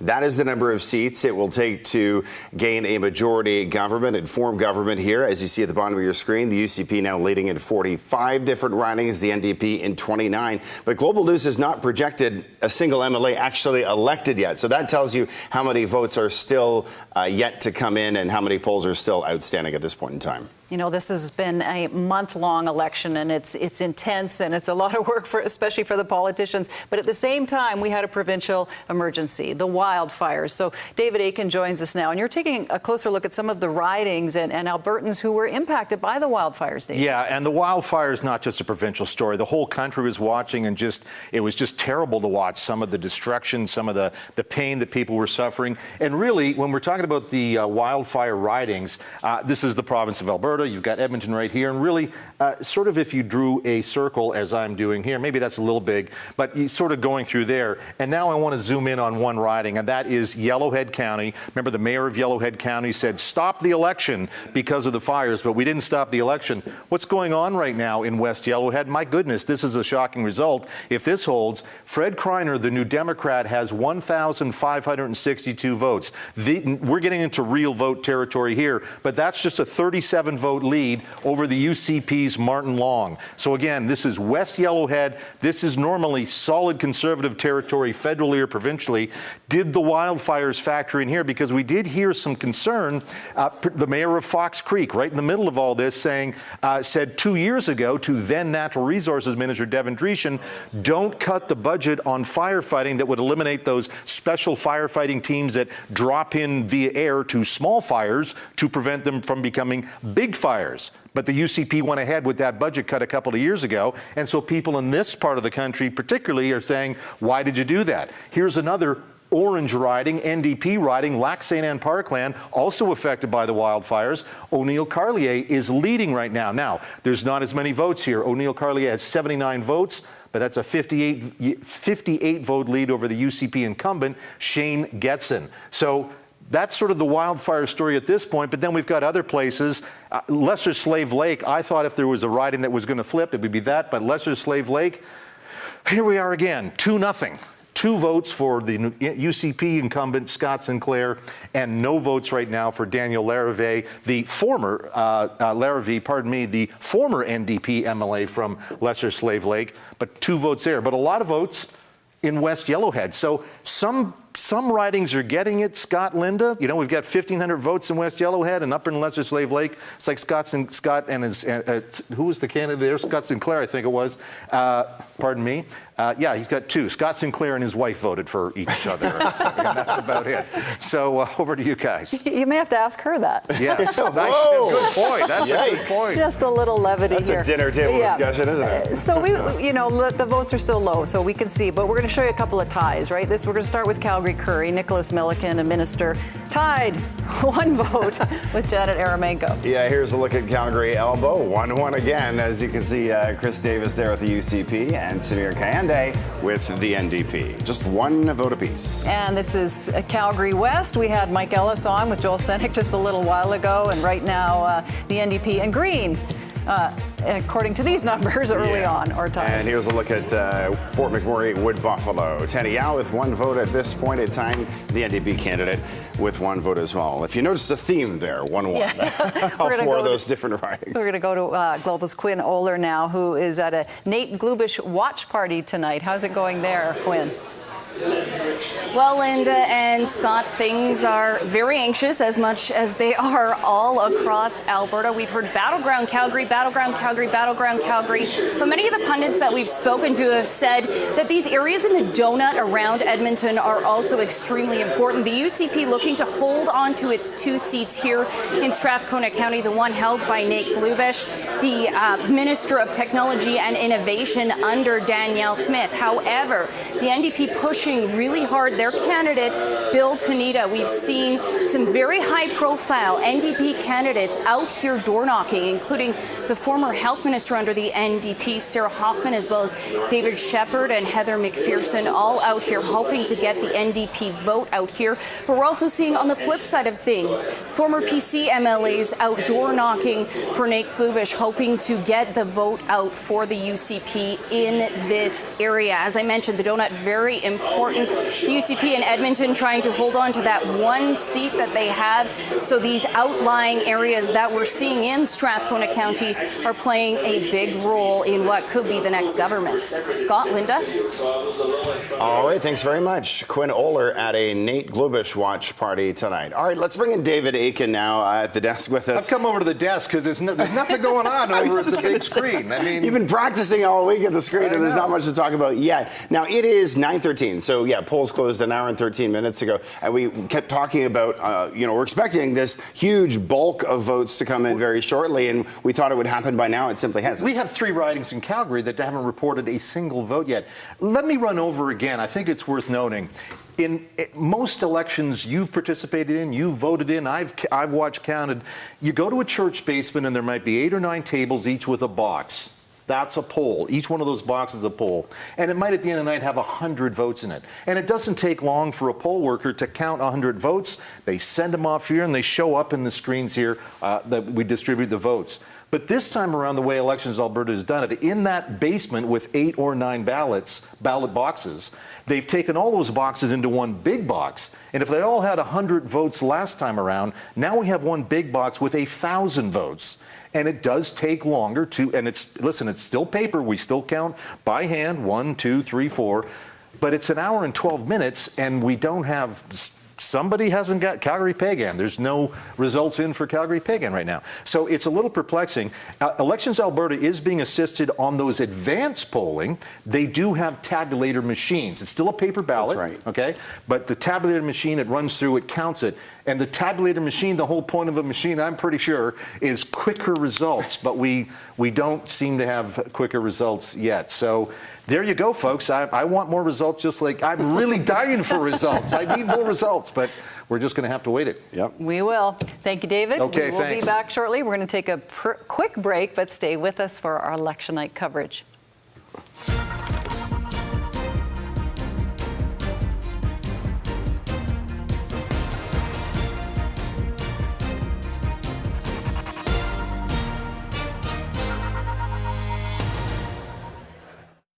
As we've been mentioning, we're coming to you on a number of different platforms tonight, television, chorus radio, and online. And you might want to start the coffee because it is shaping up to be a long night. And that's because these results have come in a lot slower than we actually anticipated. We just got word that no results have come in the last 15 minutes from Elections Alberta. So we're not entirely sure what's going on there. I'm sure they're trying to figure things out and trying to get more of those results to us so we can bring them to you. And in some regions, the votes are coming in. So we want to give you a sense of what we're seeing when it comes to the popular vote. Here's a look province-wide. Right now, UCP, 53% of the vote, 43.2 for the NDP, 3.7 for others. So we'll dig a little bit deeper into that as well. Here's a look at the city of Edmonton. Not a surprise here, as Edmonton has historically been an orange city, 61.2% for the New Democrats. And let's look at Calgary, 51.9% for the UCP. That is a bit closer, 40 42.5% for the NDP, 5.7% for other. Could be Alberta Party, we're not sure. And here's the story. Outside of the big cities, 68.9% for the UCP, 27.1% of the vote for the NDP. We're going to go to Joel Senek now, who is at UCP headquarters in Calgary. Joel?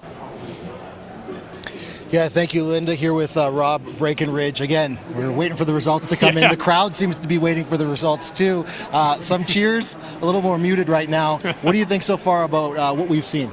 Yeah, it's interesting. We heard the crowd behind us here, and they get excited about results coming in, but that's kind of petered out as maybe everyone's getting a little impatient about the lack of results. But it's kind of proceeding almost like we expected, and it's early going, but it seems still very competitive. Some of those ridings where we've seen some results, we do see some close contests. But yeah, Calgary's going to tell this story, Joel, and we're still waiting on some meaningful Calgary numbers. Well, we can talk about Calgary a little bit because you get a chance to speak with Calgarians, Albertans on a daily basis. Based on what they have been telling you on the radio, what do you expect to see as we move through this evening? Yeah, I'm really curious to see what comes out of this election. We're a divided, polarized province, and this election has really underscored that. If we have a close result, or either of these leaders going to be able to bridge some of those gaps, like where do we go politically as a province coming out of this election? So that's what I'll watch when the results tonight, especially when we hear from the leaders later on this evening, how they're watching all of this and where they want to go coming out of this election, and can they try to heal some of these divisions in Alberta? And then just finally, I guess we could speculate a little bit about results. When we do start to see some of these more finalized results come in, do margins of victory matter in this race? Well, in a way, I mean, as long as you get over the finish line, you get over the finish line. And so, some of these races in Calgary are going to be very close, and so every vote's going to count. So that's going to be important. The popular vote will tell an interesting story, but, we may have one winner on the popular vote side, another winner on the seat count side. So that could be an interesting factor. All right, perfect. A lot to watch for here. Of course, the results coming in. UCP headquarters, we're hearing some cheers. We'll see what the rest of the night has in store. Back to you. Thanks, Joel and Rob. And we just have gotten word that results are starting to come in again, so we will start to see those numbers continue to adjust. We certainly hope so. Okay, let's go back to David Aiken now at the results board. And we should let viewers know that, this doesn't suggest there's anything wrong with the integrity of the voting system. This is simply a counting issue at this point. A counting issue or a transmission issue. So they're counting them, and yes, no issues around integrity. It's a paper ballot. There's going to be a record of how everybody voted. It's counting and then transmitting the results. I've got Calgary up in front of me now, and remember I started at the beginning of the night, I said there was 3 ridings in Calgary, that if the NDP take all 3 of these ridings, it's going to be a good night for them?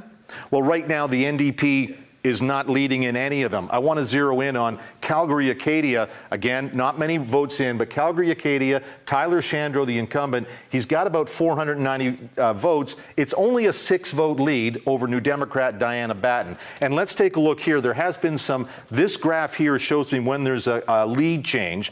Diana Batten started out with a big lead shrunk, and it has just changed to Tyler Shandro. So that is Calgary-Acadia. The NDP has to have that. I said the NDP has to have Calgary-Bow, but right now, Dimitrios Nicolaides, he's got 194 votes, and that's a 100-vote lead over six-term Senate Councillor Drew Farrell in the Democrat. And I mentioned Calgary-Glenmore as the other bellwether. And right now it is, yes, we do have a lead. Whitney Isaac, she's the incumbent for the UCP in Calgary-Glenmore. She's got 225 votes. That's a 79-vote lead over Najwan Al-Janay at 146. So as we start to look at Battleground Calgary and recognizing that there is still some, Calgary pagan, it just got its seat, but look, it's 2-1 New Democrat over the UCP.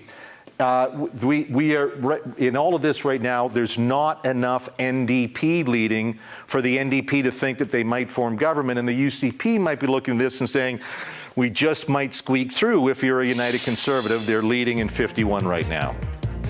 And go ahead, Scott. Yeah, thanks very much, David. Some breaking news here as Global News is projecting the first actual elected MLA of the night, and this is happening in Peace River. Global News is projecting that Dan Williams will be elected in that riding and heading to the Alberta legislature. And we can see there are quite a few more votes there than in some of the other polls that are coming in. We're going to go now to Carol Ann Devaney, who is with Shay Ganem at NDP headquarters for what we're seeing so far.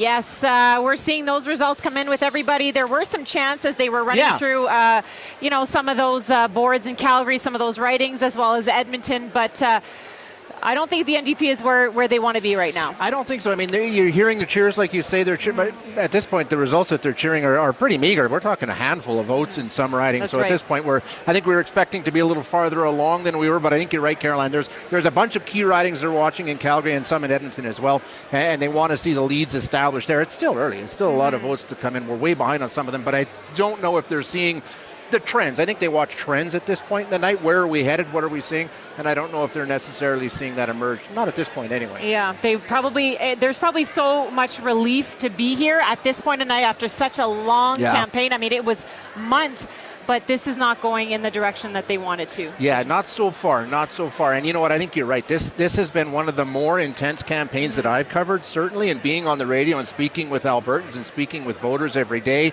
I think there's been a lot building up. And today, I'll tell you, the phones were busy. Everybody wanted to weigh in. Everybody's been waiting for today. So, we haven't had an election that's been billed as close in so long. A bit of a toss-up, and people are so invested in the way things go in this. We're so divided and so partisan that people really are watching closely, and I think there's a lot of motivation. I imagine we're going to have a pretty good voter turnout, and a lot of people really anxiously waiting to see where this breaks tonight. Yeah, well, the energy still good in the room. It is. It absolutely is. Yeah. Lots of people. It's buzzing, but we'll see for how long. Waiting patiently. Yeah. Yes, of course. We'll throw it back to you. Thanks Scott, so much. Linda. Thank you very much. Well, we can't say it's early. I mean, we're almost an hour and a half in, but in some ridings, once again, we don't have as many numbers reporting, but we are starting to get a sense, perhaps, of where things might be leaning in some ridings tonight. Again, that magic number, 44 seats to form government, as you can see at the bottom of your screen there. UCP now leading and, elected in one, leading or elected in 51 different ridings of the province, NDP in 33 at this point in time. All right, let's go back to Dallas and the political panel at UCP headquarters for their take on these numbers. Yeah, our political panel is eagerly looking at these numbers to see what's going to happen. Still no real answers yet. We have one confirmed elected, and that is UCP in Peace River. What do you make of the numbers so far, Dwayne? I mean, they're gradually coming in, but it's been, an hour and a half. I can remember the very first panel I was ever on in 2008. We called it for Ed Stelmach 20 minutes in, right? And so what is going on? Are they holding back the advanced polls until after Rocky Rimby House Sundry closes at 9:45? Is that it? We haven't heard from Elections Alberta. So there's a lot of questions going on about where is the delay. We are hearing some cheers in the background as people do still watch those numbers come in. No matter how the results end up tonight, we know history is being made. Two women facing off against each other as Premier has only happened one other time in Canadian politics. That just so happens to have also been in Alberta back in 2012 when the PC's Alison Redford faced off against then Wild Rose's Danielle Smith. So what do we make? Leila, I'll start with you about the history that is being made either way tonight. Yeah, it's really interesting because if you think about it, I mean, think of the comeback for Danielle Smith, where she was when she was running against Redford, but also the incredible opportunity. I think, Darren, you were talking about this earlier, about what the size of the opposition is going to look like, right? You had mentioned something about that, but this is going to be so close. I mean, I know those numbers are not showing it right now, right? But it's going to be interesting. We don't really know what's happening, so it's hard to guess at this point in time. I don't know. What do you think? Yeah, and I think, there's a reason that we heard a lot of cheers here at the UCP headquarters at the beginning, and then they've slowed right down because, everyone recognizes you've got 1-0 in some ridings. But, as per the conversation, I think we are going to see a tight race all night long. I think we're going to see the largest opposition in the history of our province. If we have a high 30s or even, opposition has low 40s, which is, once the results come through and Global makes its predictions, we'll be able to talk about that further. What does that actually mean for the legislature? What does it mean for the governing party?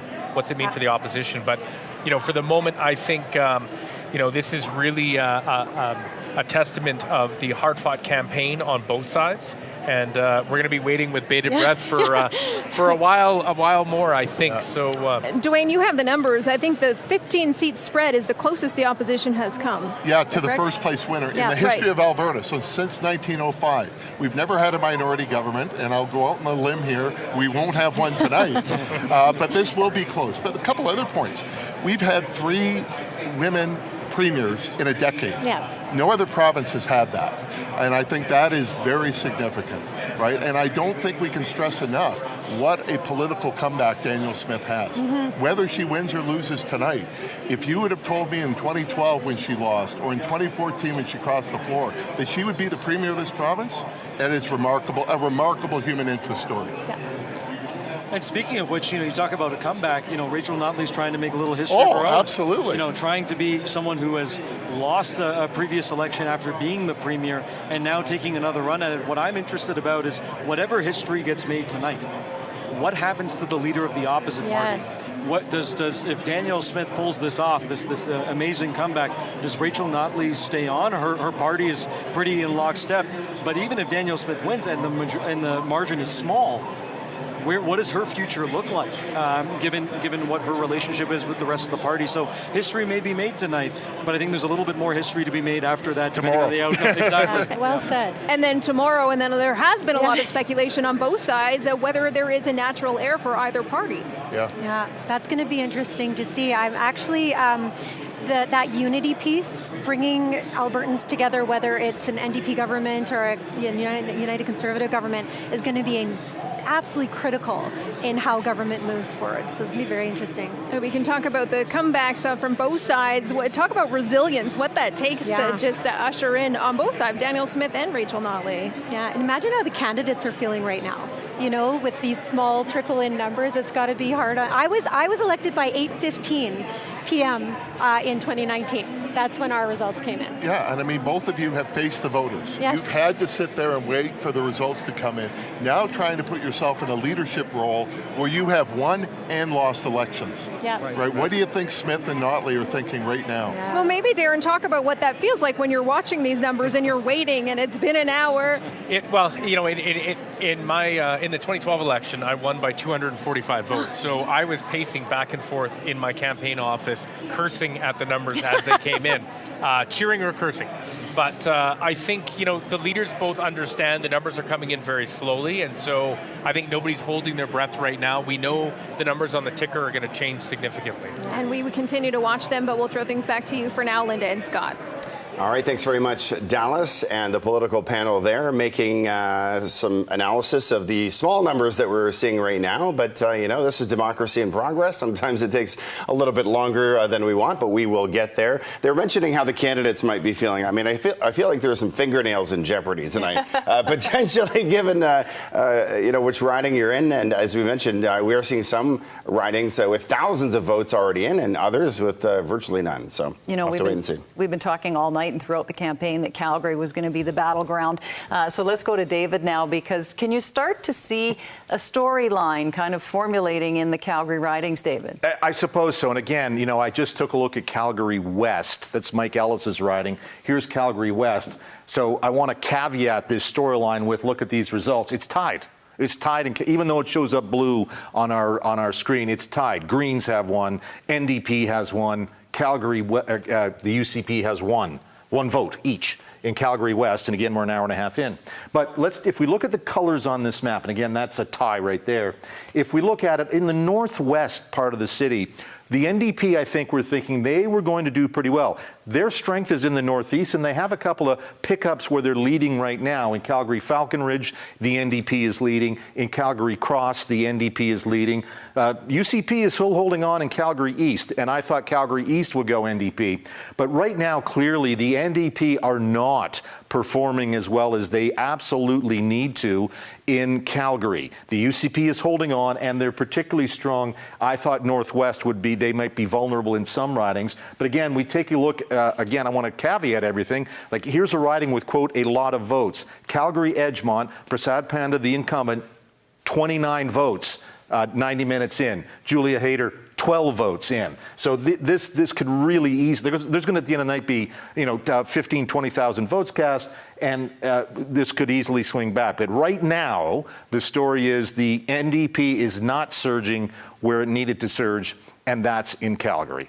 Thanks, David. All right, we're going to go to Joel and Rob now, back at UCP headquarters in Calgary. Yeah, thanks, Scott. So given what David was just talking about, Rob, did the UCP seemingly have a better strategy here in Calgary in your mind right now, or is it still too early to tell given the results? Well, I mean, they're certainly in a good position right now, and you get the sense in the room here that the mood is starting to lift, and there's a sense that, okay, things are starting to go in our direction, but, some of the numbers that David pointed out, these are very small numbers right now. I did note one of the ridings that we've been keeping an eye on, Tyler Shandro in Calgary, Acadia, there's a little bit more coming in from that riding, and it's very close. I think it was within 1 percentage point with Tyler Shandro. I think last we saw slightly in the lead. So that's an indication once we start to see greater numbers of votes, we are still going to see some close races in some of these ridings. But for now, like I say, the UCP are probably feeling good about their position, but I think we got a long ways to go here. So Shandro, former Cabinet Minister Tyler Shandro's riding. Any other ridings as these results start to come in that you're specifically still watching tonight, and you maybe haven't seen one way or another which way it's going to go? Well, one of them is Calgary Varsity. That's Jason Copping, who was the health minister going into this race. That was a riding the UCP or the NDP have held before. That's going to be a close one. I think last we saw there was maybe a handful of votes in that riding for whatever reason. So we have no idea which way that's going. That's another important one. We have no idea yet, but we are waiting, and that's what's great about election night. We'll send it back to you. All right, thanks very much, Joel and Rob in Calgary. Again, at the bottom of your screen, you can see the UCP leading or elected in 51 seats at this point in time, the NDP with 33. But this is going to take a while to call because we're still waiting for a lot of those poll results to come in. We're going to take a quick break, so please stay with us. We'll be back with much more on Decision Alberta.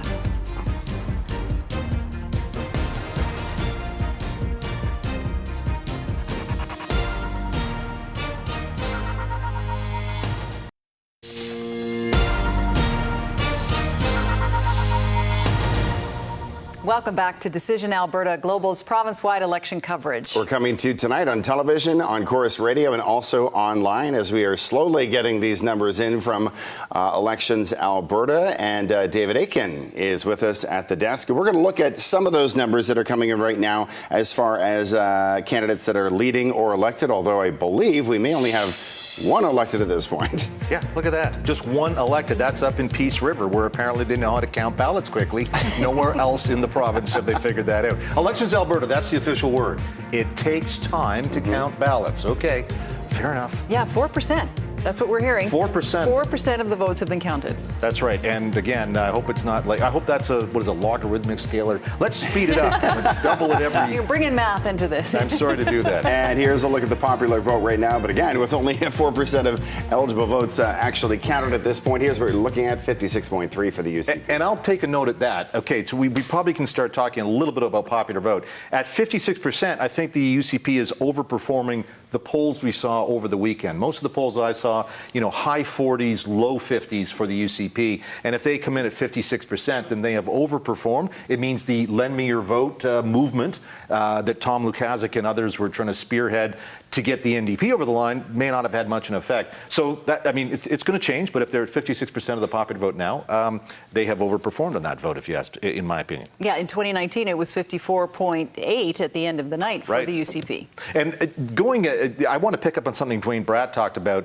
that gap right now. Let's say it stays 50-35. That's 85 seats. We're still too short. But 15 seats separated the Liberals of 1917.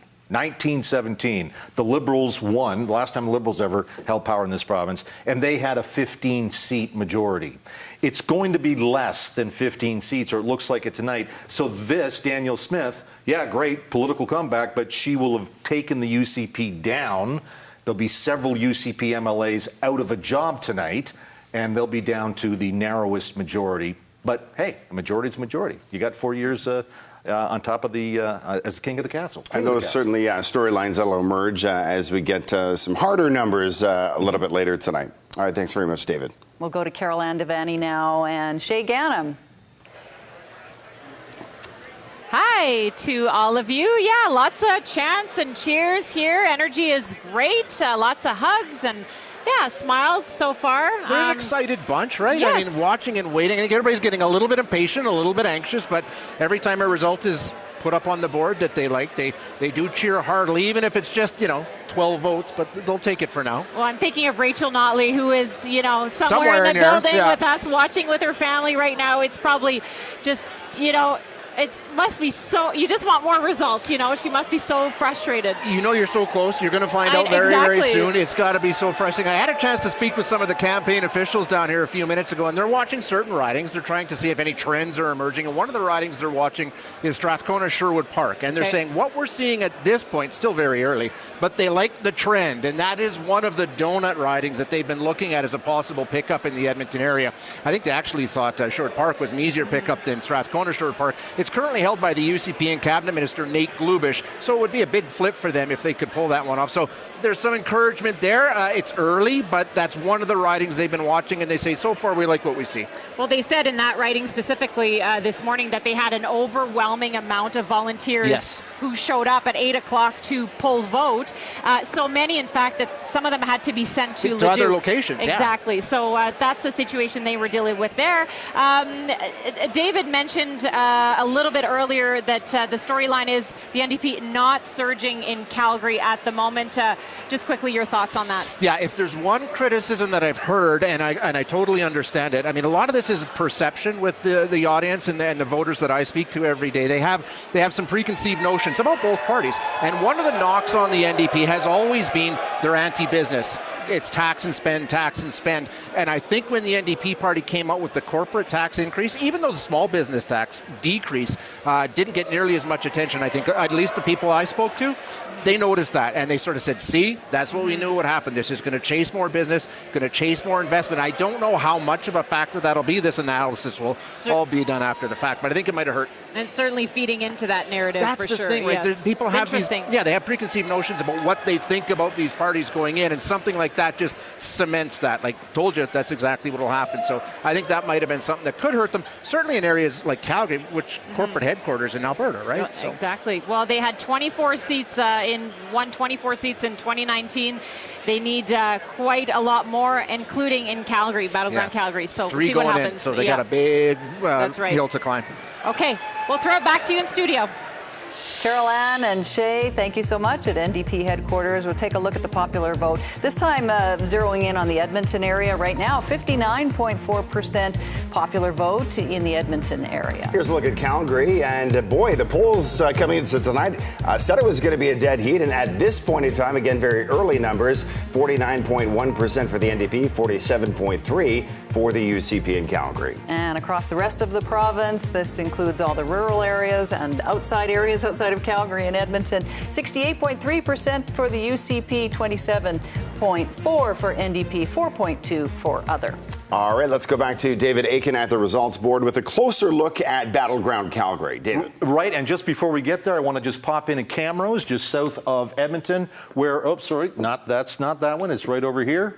Camrose, we have elected, Global News is projecting that Jackie Lovely will be elected for the United Conservative with 65% of the vote. Jackie Lovely, projected winner for the UCP in Camrose, 3,359 votes. They're apparently able to count them very well in Camrose. New Democrats finishing second right now with 1,300 votes. So I just wanted, because it seems to be so rare that we're able to project someone elected, I wanted to get that in there. But let's go back to Calgary, and I want to go back to one of those ridings we want to look at all night long, Calgary-Acadia. We've got another lead change here, and right now Diana Batten, the registered nurse, a 5-vote lead. She's got 500 in the bank right now, and that's 5 more than the incumbent, Tyler Shandro, who is at 495. So Calgary-Acadia, we could be here till past 1 in the morning watching that. And as I chatted, it looks like Banff-Kananaskis has just flipped. We've been going back and forth here.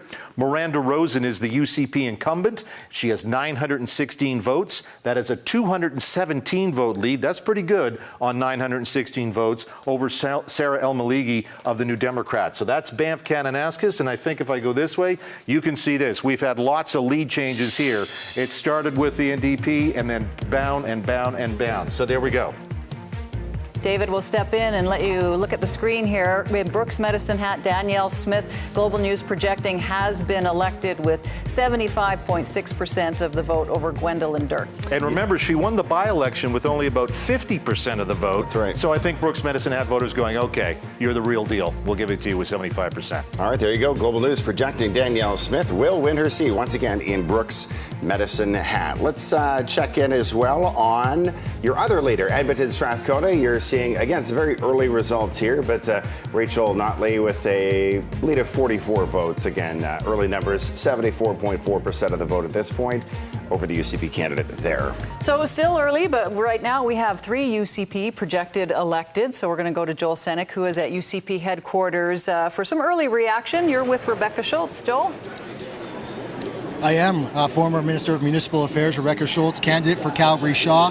One of the many ridings, of course, the UCP hope to win in this battleground of Calgary. And we are here on election night. How are you feeling tonight? I mean, I think as a candidate, you're always a little nervous, but of course, very optimistic based on what I've been hearing out on the doors. We were out there until after 7 o'clock tonight, door knocking, right up until the end. And then, of course, what you see here today, I think that there's a lot of momentum and optimism for sure. There's been so much talk in this election about how it's been divisive. Do you agree with that characterization of how this campaign has gone? You know, I do hear a lot of it when I'm on the doors, and I hear it from just regular Albertans who say, look, I've heard the ads, it's not true. At first I wondered, and now, you know, I just don't trust that. I want a party that has a positive vision for the future of Alberta. You're running on jobs and keeping a strong economy and affordability and lowering taxes. And I don't think that Albertans wanted to see more of that negativity. And I think that's maybe where we saw the campaign start to shift, I feel, in the last couple of weeks of this campaign. So again, not a lot of results coming in. I believe one of the 14 polls in your riding is reporting. But if you are victorious tonight, how do you, if you go back to government, bridge that divide? Bring this province back to a place where we're not going to be divided from each other and we're more united? You know, I think our party and our team has been focusing on that already. Throughout this campaign, we focused on our record. The last 4 years have obviously been a challenge, but we are leading the nation when it comes to job growth. We are seeing more people choose to call Alberta home. We've made record investments in healthcare and education and still balanced the budget twice, which is something Albertans care about. They know what it was like to have the debt paid in full, and obviously investing in community safety. So we've spent a lot of time focusing on what we want to do for Albertans, how we want to address the top-of-mind issues that they're facing right now. Okay. Rebecca Schultz, candidate for Calgary Shaw, former cabinet minister. Good luck tonight. And we'll be watching the results. Thank you very much. We'll send it back to you. Thank you, Joel. As we start to see the numbers change a bit, we have 53 leading and elected for the UCP, NDP 34. And once again, the magic number, 44 seats to get to a majority government in Alberta.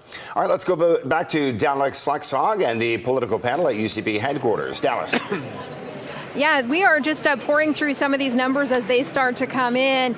Danielle Smith elected in Brooks Medicine Hat, Jackie Lovely in Camrose as well, and in Central Peace Notley, Todd Lowen with an E beside his name. What do we make about this so far, Dwayne? None of those are unexpected. Those were all predicted. So what we haven't seen is a shift from one party to the other. And until we see one of those, or a battleground riding, there isn't much to see yet. Fair enough. Barry Morishita, leader of the Alberta Party, ran against Danielle Smith, coming in third place in the numbers we are seeing here tonight. Is that just a hard riding, or does that reinforce that we are in two-party politics in this province now? It was always going to be a tough slog for Barry and the Alberta Party. Now, the numbers in that riding reporting are quite low, which I think we're trying to wrap our heads around and see if there's any delay or if that's accurate in terms of the reporting. But this has become a de facto two-party province. And for anyone trying to come up the middle and say, we're not this, we're not that, it is going to be a tough slog as the rest of not just Alberta, the rest of the country, modern Western politics go into this very sort of left or right spectrum. And the challenge is we know that as a province, we're not really like that. We are sort of more to the center, center left, center right, more moderate in nature.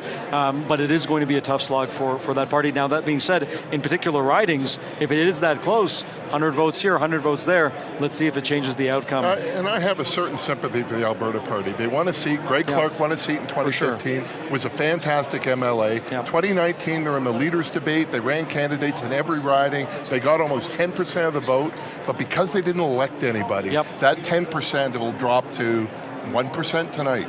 And that's too bad for them. No substitute for winning.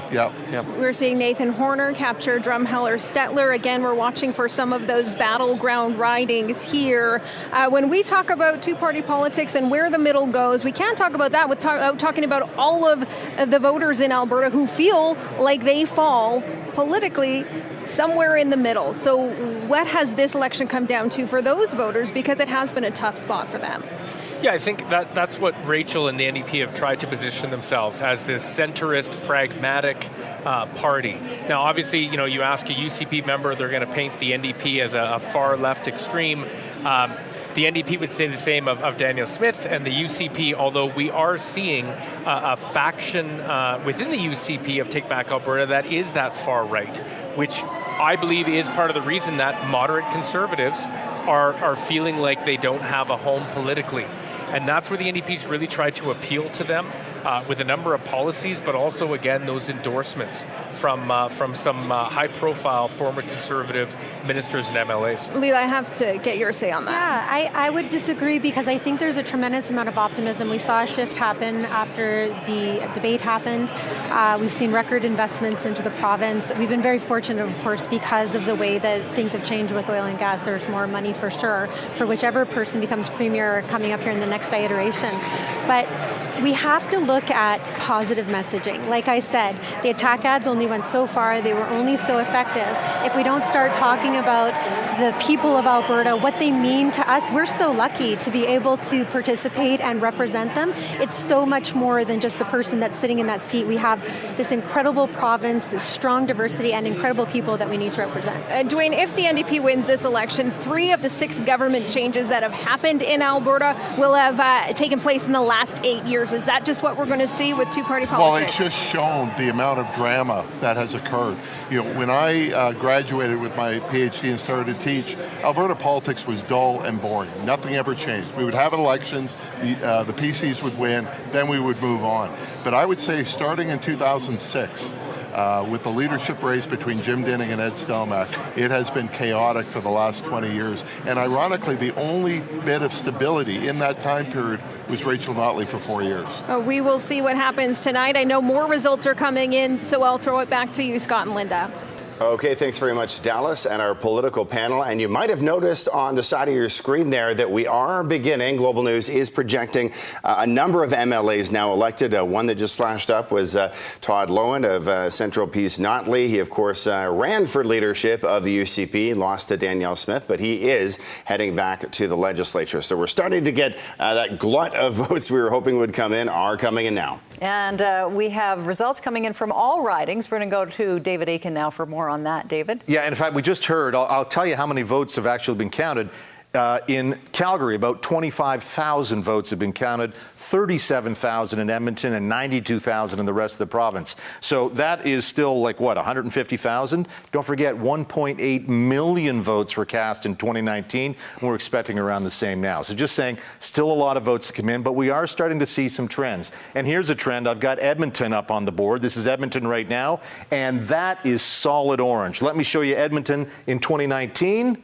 You saw a little blue there, now 2020-23. So where's the change? The change, first of all, happening in Edmonton Southwest. Casey Madhu was the deputy premier. He was the only UCP MLA from Edmonton. And right now, he is behind the New Democrat. Nathan Ip has a 108-vote lead. Mind you, that's on 383 votes.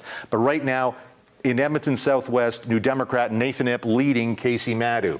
The NDP are also looking at a pickup up in Sherwood Park. We talked about this one earlier tonight. In Sherwood Park, New Democrat Kyle Kosowski, he has 2,900 votes, an 85-vote lead. So it's very, very small over Jordan Walker, the incumbent UCP MLA. That is Sherwood Park. There was another, we also have one, we've got an elected right now. Let's take a look at that one. That, of course, is Edmonton Strathcona.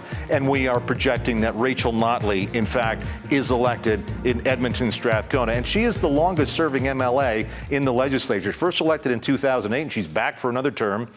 We don't know if she'll go for another one after this, but that's a talk for later on in the night. Last one I wanted to leave you with, also elected right in the middle of town, Edmonton Highlands Norwood. Janice Irwin is elected New Democrat in Edmonton Highlands Norwood, UCP finishing second. But the story up in the provincial capital right now, solid orange NDP with a couple of pickups right now in that part of the province. That really wasn't where the government was going to be won or lost. It's definitely going to be Calgary, but picking up two more is the NDP will have that. But right now, UCP are starting to pick up some more elected or projected elected as well. They have 52 now. That's certainly well over majority. And the NDP at 35, they wanted to do better than that at this point in time.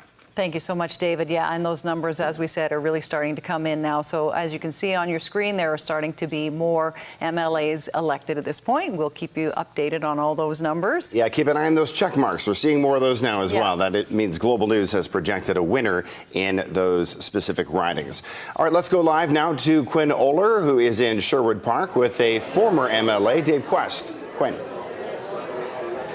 Yeah, Scott, Linda, I'm here with former PC MLA Dave Quest. Dave, maybe just talk us through why it was so important for you to be here tonight to support Nate Glubish as he tries to hold on to his seat.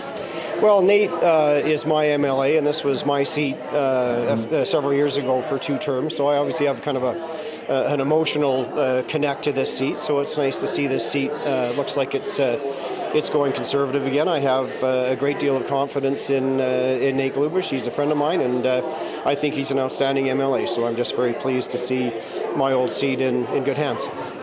Were you surprised at how close of a race this has been here in one of these donut communities outside of Edmonton? Well, I think the pollsters did a fairly good job is how it's looking. I mean, the numbers we're seeing coming in are fairly close to prediction, and we knew that it was going to be tight here, as in most of the donut and in Calgary, for example. So no real surprises. I'm just feeling kind of a sense of relief. I'm a small business person. So I had a very difficult time as a business owner while the NDP were in government, and I thought there was some risk around that. But it appears from where we're trending here that we're going to be okay, and I think we can look forward to 4 years of prosperity in Alberta. I'm quite excited about that. All right, thank you so much, Dave Quest, former PC MLA, joining us. A little bit of a delay there, so you can hear those cheers coming in as we came on the TV behind us. Scott, Linda? All right, thanks very much. Quinn Oler live with Dave Quest, former UCP MLA. Let's take a look at the popular vote right now. Province-wide, UCP right now sitting at 55.9%. That's well ahead of the NDP at 40.2% province-wide. And taking a look at Edmonton, 60.8% for the NDP, still a stronghold there. 35.3% for the UCP. And battleground Calgary, 50.5% for the UCP right now, 46.6% as far as the popular vote is concerned for the NDP. And the rest of the province, 67.8, UCP 27.7 for the NDP in the popular vote, 4.5% other. We'll go to David Aiken now for what you're seeing in the Calgary region. We've been keeping an eye on it all night. Are you starting to see a change? What ridings are you really focused on right now? Well, if you're a New Democrat, you wanted to see a lot more change in Calgary. And if you're a United Conservative, you are pleased to see there's not so much change. Remember, this is where we started in 2019. You see all that blue? This is where we are right now. There's more orange. And I'm going to walk it through for those listening on the radio. What are the seats that right now the NDP is leading in? So let's talk about where I'm just going to run through where the NDP is leading, not necessarily elected. We start up here. That used to be the UCP riding, Calgary Falcon Ridge. It's now leading NDP. In Calgary East was UCP. It's leading NDP. Calgary Pagan, it was UCP to start. It's now NDP. And there's Acadia. That's one we've been watching all night long. It's leading NDP. Calgary Elbow, leading NDP. Calgary Curry, leading NDP. Calgary Varsity, leading NDP. So there's the pickup right now for the NDP. Count them, 1, 2, 3, 4, 5, 6, 7 of my little squiggles on the screen. So the NDP is up 7 in Calgary, They needed to have been up 16 at least by this point in time. That, folks, is getting to be the ball game. The UCP, if this sort of holds where it's at, the UCP should be feeling very good about forming government. The NDP has just not been able to push it enough right now in Calgary. We're starting to see that picture unfold. Thank you for that, David. Again, UCP leading or elected in 51, NDP 36. All right, let's go to political affairs reporter Safe Kaiser now at NDP headquarters with Raki Pancholi. Safe. Well, Scott, again, I'm here with Raki Pancholi. Raki, you know, we're seeing some of these results come in. We just saw that Janice Irwin's in the lead. And, you know, is this telling of how the night is going? How do you feel? You know what, I feel excited. I feel that perfect level of exhaustion that comes from door knocking across this province for the last 4 weeks. You know, we've been talking to Albertans door to door to door, not just for the election period, but for years before that. We know that most Albertans share the same values that our party represents, which is moderate values. We care about having strong communities, strong families, and a strong economy. It's what we've been focused on. I feel very optimistic. I feel great that we put forward a great vision for Alberta's future. We've shown that we're strong, competent leadership. We've gotten a great reception on the doors, and we're hearing from a lot of Albertans who've never voted NDP before that they're excited about the opportunity to do that. So, you know, I'm really thrilled for my good friend Janice Irwin. She just announced that she got reelected, and I'm feeling great things are happening right now. Raki, you talk about door knocking. You said something insane, like you have walked 550,000 steps since the start of this election, door knocking. That's right, 28 days, over 550,000 steps I've taken. I've biked even. This is the first time I've been biking doing canvassing, but when you're out in the rural communities, it's the best way to reach those communities fast. I feel like I'm in the best shape of my life, and I'm excited to see what's coming next. Perfect, thank you. Raki Pancholi, Edmonton White Mud NDP candidate. Scott, Linda, back to you. All right, thanks very much, Safe. We are going to look now at the leading or elected information and data right now. As you can see, UCP is leading in 38 different ridings, elected in 12 for a total of 50. NDP leading in 30, elected in just 6 for a total of 36 at this point in time. And the popular vote in Alberta, 55.9. It's bouncing back and forth a wee bit, but right now 55.9 across the province, 40.3 for the NDP, 3.9 for other. And as we see more of those votes are starting to come in, we're hoping we are able to elect some more MLAs here in a very short time. Let's go back to Dallas and the political panel now in UCP headquarters. Well, important, Scott and Linda, to note that viewers and listeners on radio can follow along on live results on globalnews.ca right now, because you just have to hit refresh as we wait for those results to come in. And when they do, when we can have a more fulsome conversation about what we're seeing with those numbers, we will do that. What we do know, and we can all agree on, is that this election in particular is getting national attention. So Jason, I'll start with you about why that might be. Well, look, you have to look at the last 4 years, you know, with the NDP government coming in, Jason Kenney, a national figure coming in, creating a whole new party, bridging together these divides that have existed within the Conservative movement, I think brought a lot of national attention. Then you have the back and forth with Justin Trudeau in Ottawa. And then you have the pandemic and a lot of attention that was placed on Alberta, on our healthcare system, on the choices that were made in this province. And then the ouster of Jason Kenney and now Rachel Notley trying to become the first premier in history to assume back the chair. All of that makes for good fodder, I think, for the rest of the country. But also, I also think it stresses Alberta's importance in confederation. And I think that can't be underestimated. Yeah, and I agree with all of that. And I would just add that it's a very competitive election. Yep. Right? So I've been covering Alberta elections a long time. There was not national coverage in 2019. There was national coverage in 2015, the day after the election. There was no coverage prior to that, or in 2012, or 2008. This is fundamentally different. Alberta is an economic powerhouse. You've got two national figures, and someone who we haven't talked a whole lot about is Jason Kenney, and figuring out where he disappeared to. I think a lot of people outside the province want to know that. And I would say, too, just to bring up the idea of being part of the Confederation, that's why Ottawa was part of this discussion, because Alberta is the economic engine of Canada. We're the heartbeat of Canada. And without having a discussion around how it is that we're going to work with Ottawa, how we're going to stand up for Alberta, that's an imperative part of the discussion. Any Albertan that you talk to will speak about the concerns that they have about Ottawa encroaching into Alberta's jurisdiction. So I just don't think that we could have had any election discussion without that, and especially given the fact that, you know, we had Danielle in there for 7 months. She was able to get a $26 billion deal on healthcare with Trudeau and multiple other things that have been coming across the finish line. So. Darren, why the national attention on this election?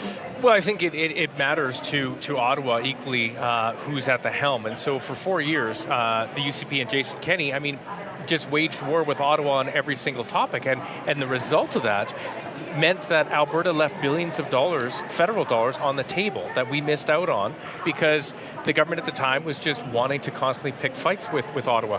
What we need is a leader that will stand up for Alberta's interests, but also is willing to sit down at the table to negotiate.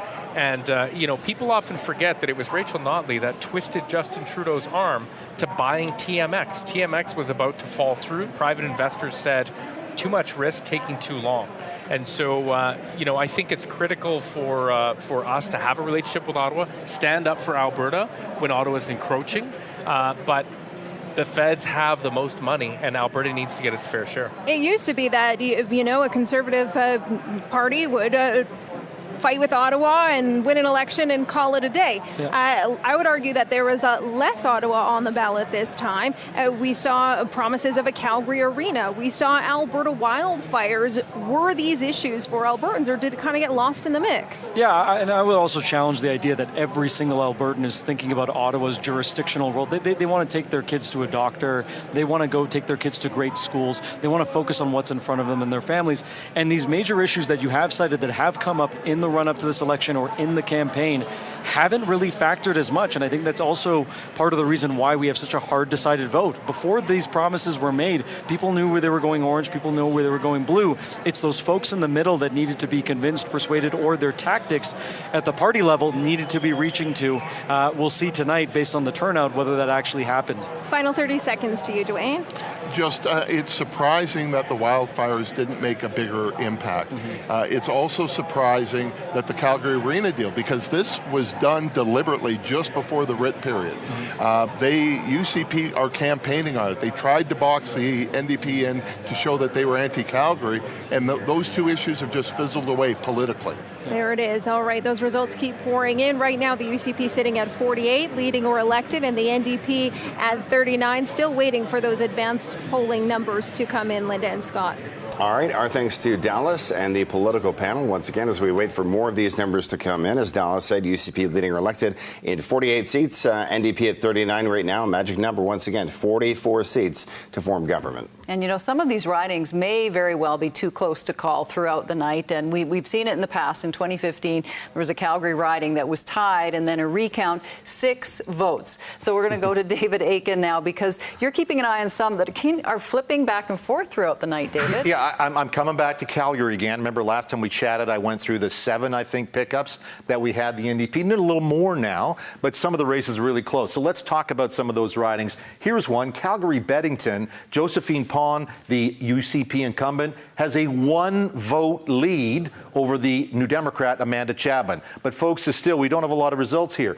Josephine Pon has 33 votes. And she's got one more to the 32 of Amanda Chapman. So that's Calgary-Beddington, but still it's in the UCP column. Calgary North, we had that in UCP a minute ago, but again, we're dealing with a very few number of votes. 25 votes for the NDP puts them ahead in Calgary North over the UCP with 21 votes. One riding I want to take a look at is right here in Calgary-Klein. We got a few more votes here. 835 votes for the incumbent, Jeremy Nixon, the Community and Seniors Minister. 835 votes for Jeremy Nixon, and 835 votes for the New Democrat, Lizette Tejada. So it's a tie game there right now. Let's take a look at how this has been playing out all night. Here's when the first polls opened up. It was an NDP big win, or big gap. Then it narrowed. Then there was a lead change, and now we're tied. So this is kind of fun, isn't it? Watching what's going on in Calgary-Klein. tied at 835 votes right there. One other riding I want to talk about, and this is just flipped back and forth. Calgary Cross, Mickey Amory is the incumbent, and he has a 65-vote lead over Gurinder Singh Gill in Calgary Cross. That, too, is a riding. If we take a look, whoopsie, got to use two fingers, that's it. We have had a lead change here. NDP had a big lead to start. It narrowed, and the UCP has a little bit of a lead. So there's our Calgary story, and as we talked, look at that. Calgary Klein has flipped back, 1 vote lead now for Lizette Tejada. It was tied 30 seconds ago, and now it's a 1 vote lead. Calgary Klein, I think we could be here, we are going to be here all night no matter what. And we're going to be here all night watching Calgary Klein and maybe another couple of close races. Scott and Linda? Thank you, David. And again, our numbers are changing. UCP leading an elected 49, NDP 38. We're going to take you to another close race, Sherwood Park, 47.6, leading by just 87 votes. That's Kyle Kosowski over UCP's Jordan Walker. Boy, that's a tight one. And we're going to go to Morgan Black, who is actually live in Sherwood Park right now, getting reaction to those very close numbers. Morgan.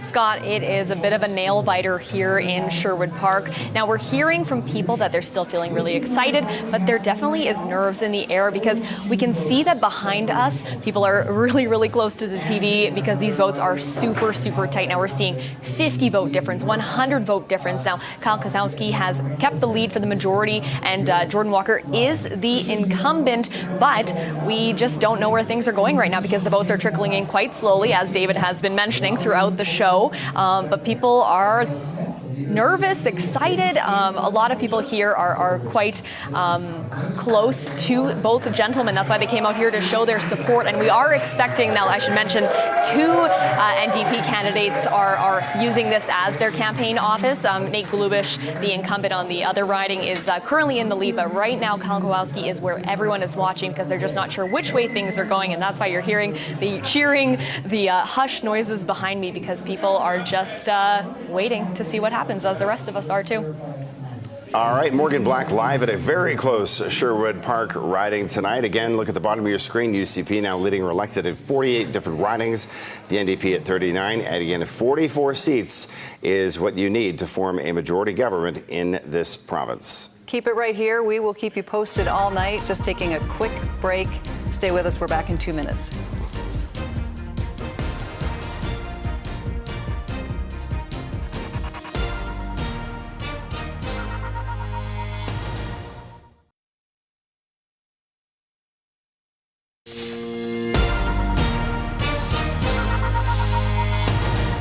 And welcome back to Decision Alberta, Global's province-wide election coverage.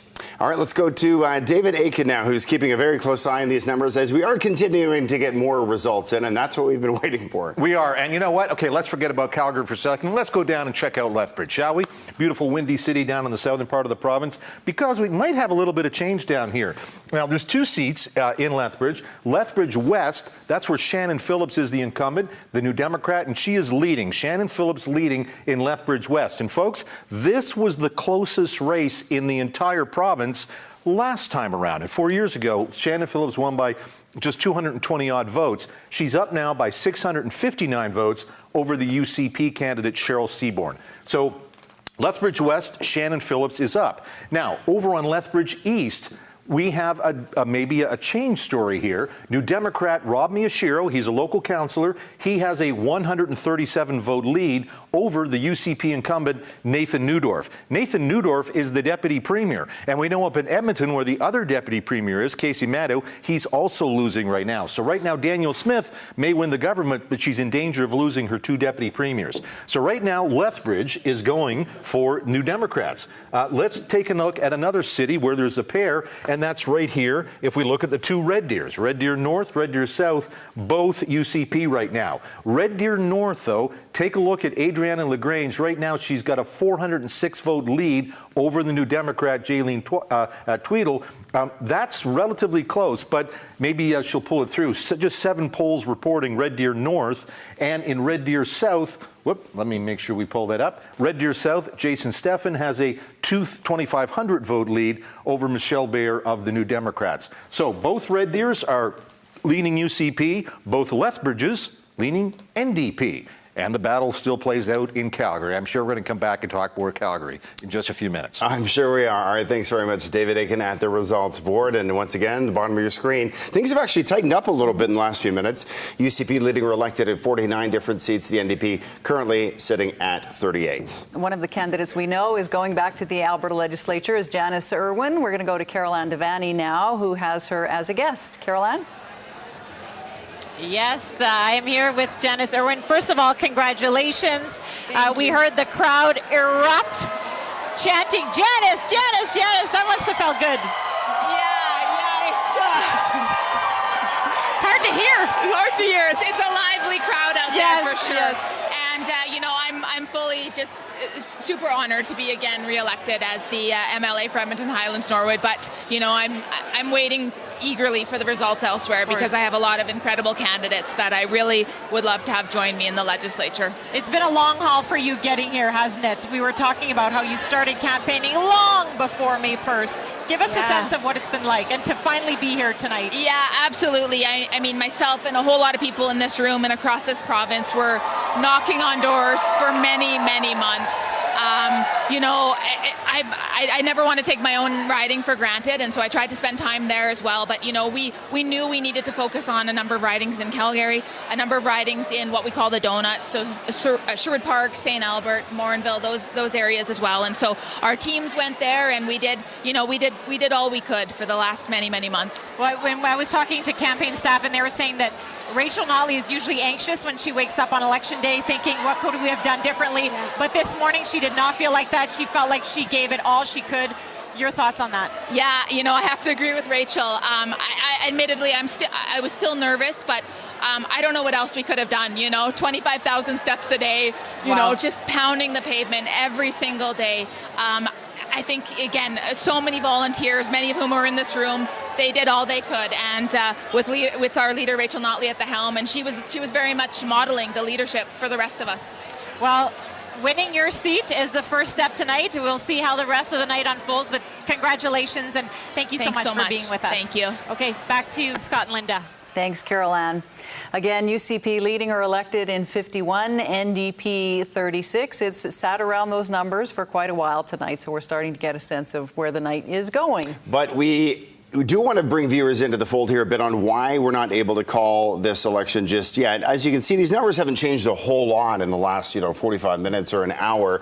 But there's a lot of close races, as David mentioned a few minutes ago, alluding to that. There are just too many that are too close to call at this point, and we're going to take a look at some of those right now.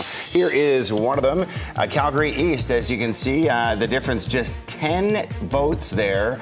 Peter Singh leading with the UCP over the NDP candidate in that running. Very tight. Peter Singh, the incumbent, over Rossman Valencia, a public school teacher. Now we'll take you to Calgary Klein, the incumbent Jeremy Nixon, a cabinet minister, over the NDP's Lisette Tejada. And that's one that's flip-flopped a few times throughout the course of the night, so we'll be keeping a close eye on that one. Let's look at Calgary Cross right now. Mickey Amory with 51% of the vote there. Again, just leading by 63 votes. Very tight in that riding. And Lesser Slave Lake, Scott Sinclair, again, another close one, 78 votes in the lead over the NDP's Danielle Larrivee, trying to get back into office for the NDP. All right, let's go back to Dallas Flexog at UCP headquarters with the political panel and their take on some of these numbers. Yeah, I can tell you some results that we do have, and that is in the world of hockey. It will be the Florida Panthers facing off against the Vegas Golden Knights for Game 1 on Saturday. So that has happened. Sorry, Jason. I know. Thank you. We're a Stars fan. I'll live. It is what it is. Let's get to some of these ridings that we are watching very closely. You, as political experts in particular. Let's start with Acadia, Jason. Yeah, well, look, we always knew it was going to be tight. You had Tyler Shander, who drew a lot of attention during his tenure in government, both for his role as health minister, but also as justice minister. And I think he was kind of, aiming to be under the radar here. And then he gets tangled up in the call between Danielle Smith and Artur Pawlowski. And so those are not a couple of good outcomes leading into a campaign.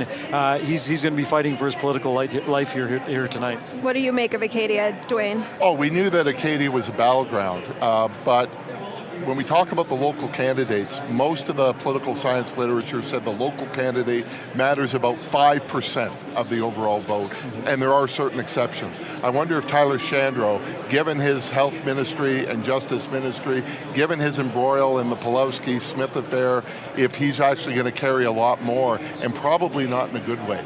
And so it is not surprising that the NDP is leading narrowly. The NDP needs to win this seat.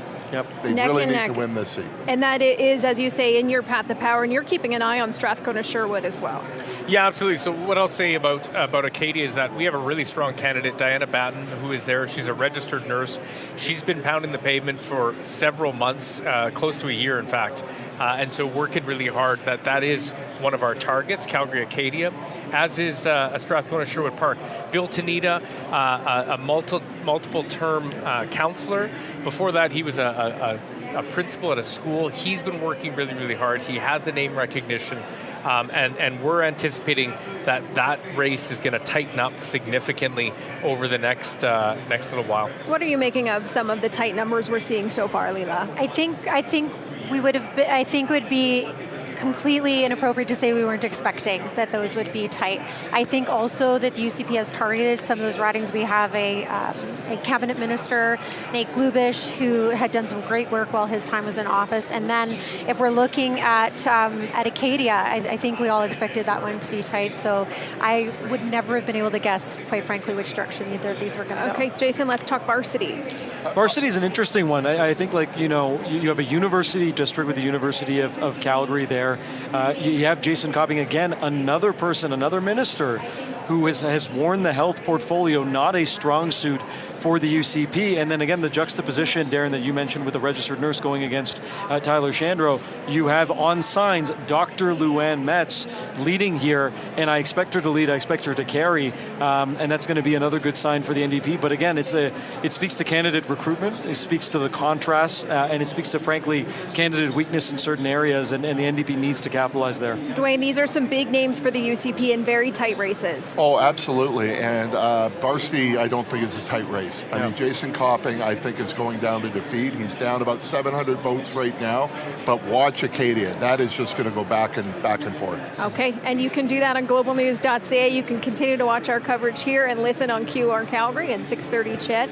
And we'll send it back to you. As those numbers keep pouring in, things are getting exciting now. They certainly are. Okay, thanks very much, Dallas. And as the panel touched on, a lot of those battleground ridings, a lot of those tight ones with a lot of cabinet ministers are in Calgary. We expected that to be a big storyline of the night, and it's turning out to be that. Yeah, so we're going to go to David Aiken and to take a look at some of those close ones. What are you seeing right now in Acadia, as Dwayne mentioned? Yeah, sure. I mean, I was listening to what the panel was talking about because they touched on a lot of the, I'll call favorites, my watch list, but there's Calgary Acadia right now. Diana Batten has a 58 vote lead, and this is the graph that shows lead changes and lead widths. And you can see for the last, probably about 40 minutes, it's been every vote that comes in, it seems there's a vote for the other side. I want to talk a little bit, too, about Calgary Elbow. There's a couple of stories in Elbow. First of all, there was no incumbent. This was where Doug Schweitzer, UCP, was elected 2019. Schweitzer quit in August. There hasn't been a by-election. Chris Davis is carrying the torch for the UCP. Chris Davis is in second place right now. New Democrats leading in Calgary Elbow. Samir Kayende has not a bad lead. He's up 250 votes. He's got 3,700 in the can right now. 49% for Samir Kayende, Chris Davis with 46%. But as I said, there's some other stories here. Over here, Kerry Kundal, Alberta Party. In 2019, Greg Clark was the leader of the Alberta Party, and he finished second in Calgary Elbow. Kerry Kundal's got 5% of the vote, 360 votes. Generally speaking, we assume Alberta Party would probably move to the NDP. Samir Kayende at the end of the night might want to have those Alberta Party votes.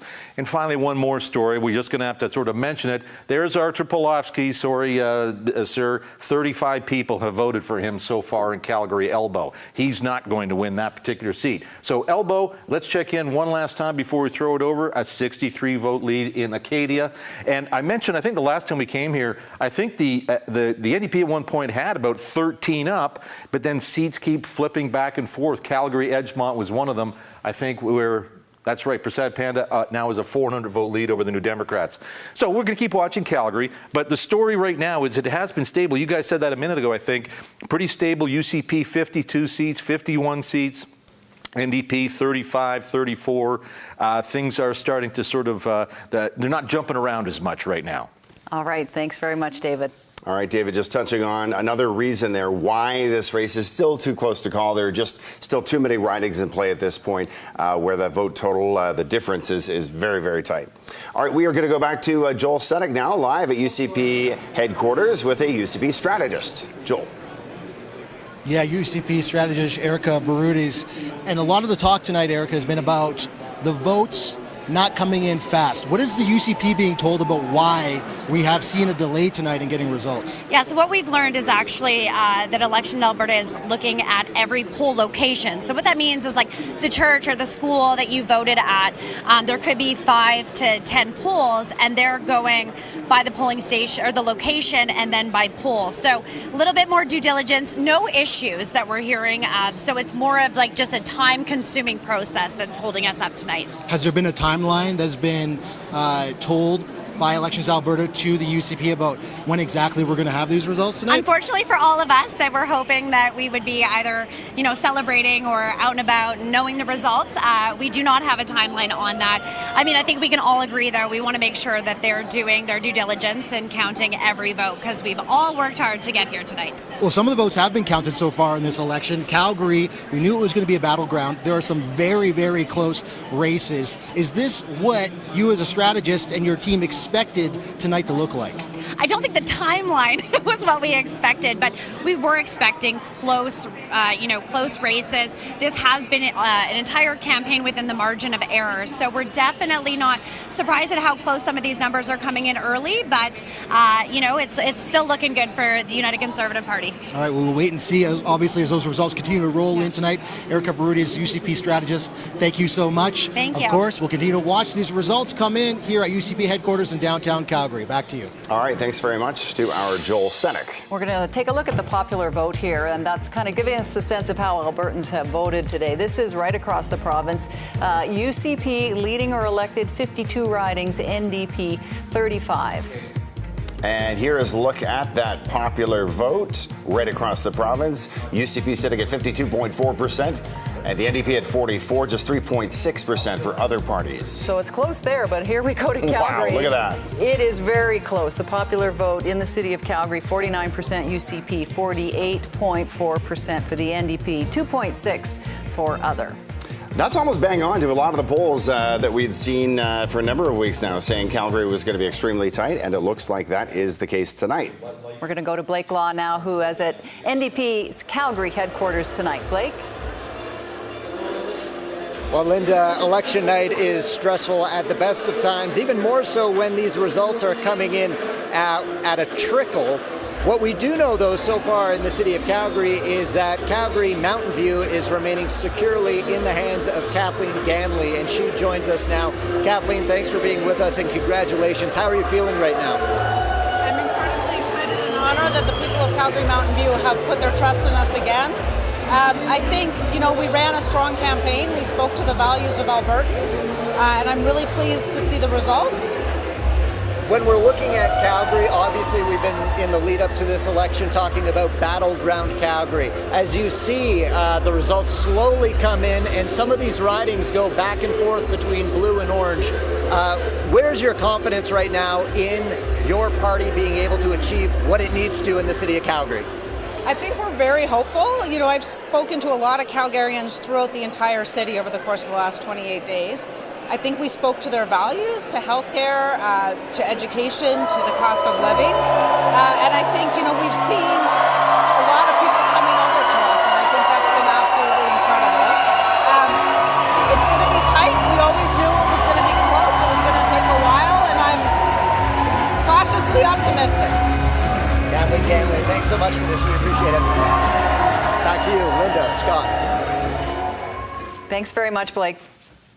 All right, we are going to go back to David Akin at the results board. And David, you're talking more about those ridings, kind of like we just saw with Kathleen Ganley, that are elected Calgary MLAs. Yeah, I want to point those out too, because I know a lot of folks are tuning in on the radio. They can't see all the colors that we can see here. But let's take a look at some of the ridings in the south of Calgary that were UCP before the night started and almost certainly to be UCP at the end. Let's start Calgary-Lougheed. This is where a guy named Jason Kenney got elected 4 years ago. So it's a new UCP candidate for Calgary-Lougheed. Eric Bouchard is right now leading. He's got 58% of the vote. The NDP in second. So Calgary-Lougheed right now, UCP leading. We stay down in the south. We've talked. We've had just Rebecca Schultz on the show. Rebecca Schultz leading with 55% of the vote. New Democrats are second with 44%. Calgary-Shaw in the south there. We go to Calgary-Fish Creek. Miles McDougall has 57% of the vote. He's leading for the UCP.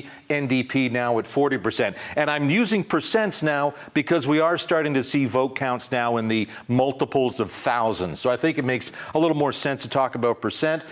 We mentioned Rick McIver, longest serving UCP MLA, interim leader at one point in time during all the turmoil the right of center parties have had in Alberta. Rick McIver, 55% leading in Calgary Hayes. And then we'll write down there Calgary Southeast, one of the safest UCP seats in the city. Matt Jones, 57%, and the NDP with 40%. So that's just the south end of the city. I don't think the New Democrats are going to be competitive there. There are still lots of seats in the northeast, in the northwest, and the downtown. I can't resist touching Calgary-Acadia. I got to do it every time I'm here. It's still a 63 vote lead for the New Democrats in Calgary-Acadia. We'll keep an eye on that one for you guys.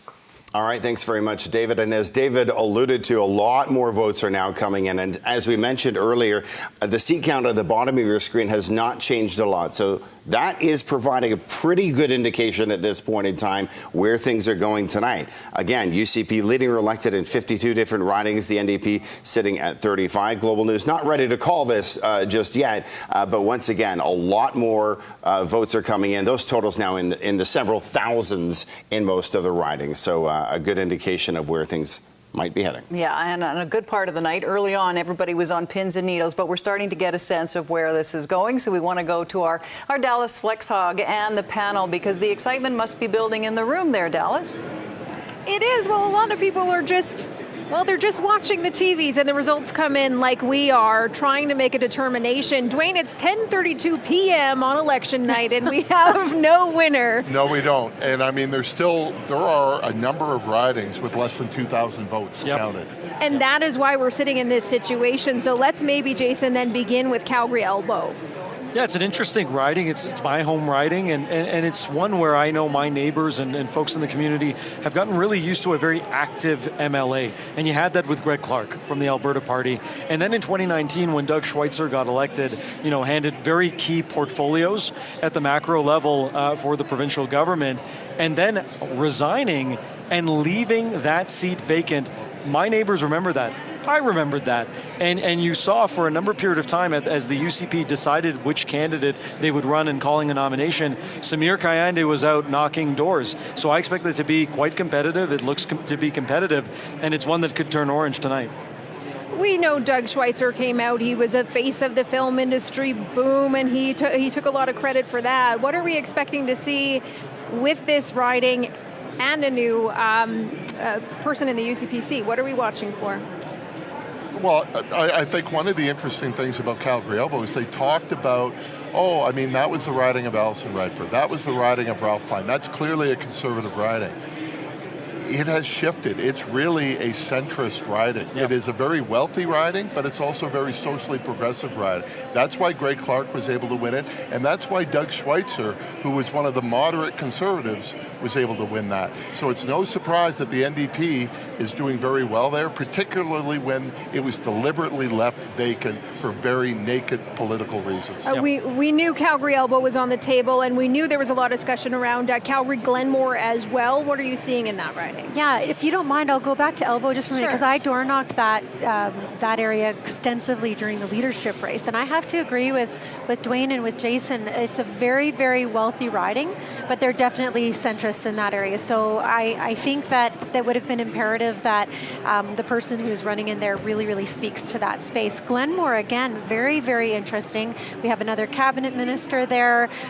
Whitney's had great relationships and worked really hard in her riding, but it's going to be close. So. And right now, Whitney's leading in that riding. And can we, before we only have about a minute left, I want to talk about Lethbridge East. Yeah, well, I want to touch on real quickly. So our candidate Samir over in Calgary Elbow has been working really, really hard. He's an energy analyst and has been for many years. Najwan El Shadid has been in oil and gas for more than 15 years. She's a very, very strong candidate who's been working really hard. She's been pounding the pavement for over a year. And then you jump over to Lethbridge East, and you have Rob Mirashiro, who is a multiple-term councillor, who's also been working really, really hard and to earn the vote and trust of Lethbridgians. And I'm confident that both Lethbridge East and West will go NDP this time. 10 seconds on Lethbridge, too. What's remarkable about Lethbridge is that there's over 15,000 votes counted in Lethbridge West, and in Lethbridge East, 1,300. Yeah. So I don't know what is going on in the other half of Lethbridge. I don't know. We're figuring it out as we go, but we are getting those results, and that we do know, that the results come in, they are accurate. They're just taking their time tonight, but they are starting to roll in now, Scott and Linda. Thanks, Dallas. Yeah, it has kind of been part of the story of the night. What about these results? But they are starting to come in. So it certainly has. Yeah, we're going to take a quick break here as you're watching Democracy in Action. Some ridings quicker than others tonight. You're watching Decision Alberta here on Global. We're back in just a couple minutes.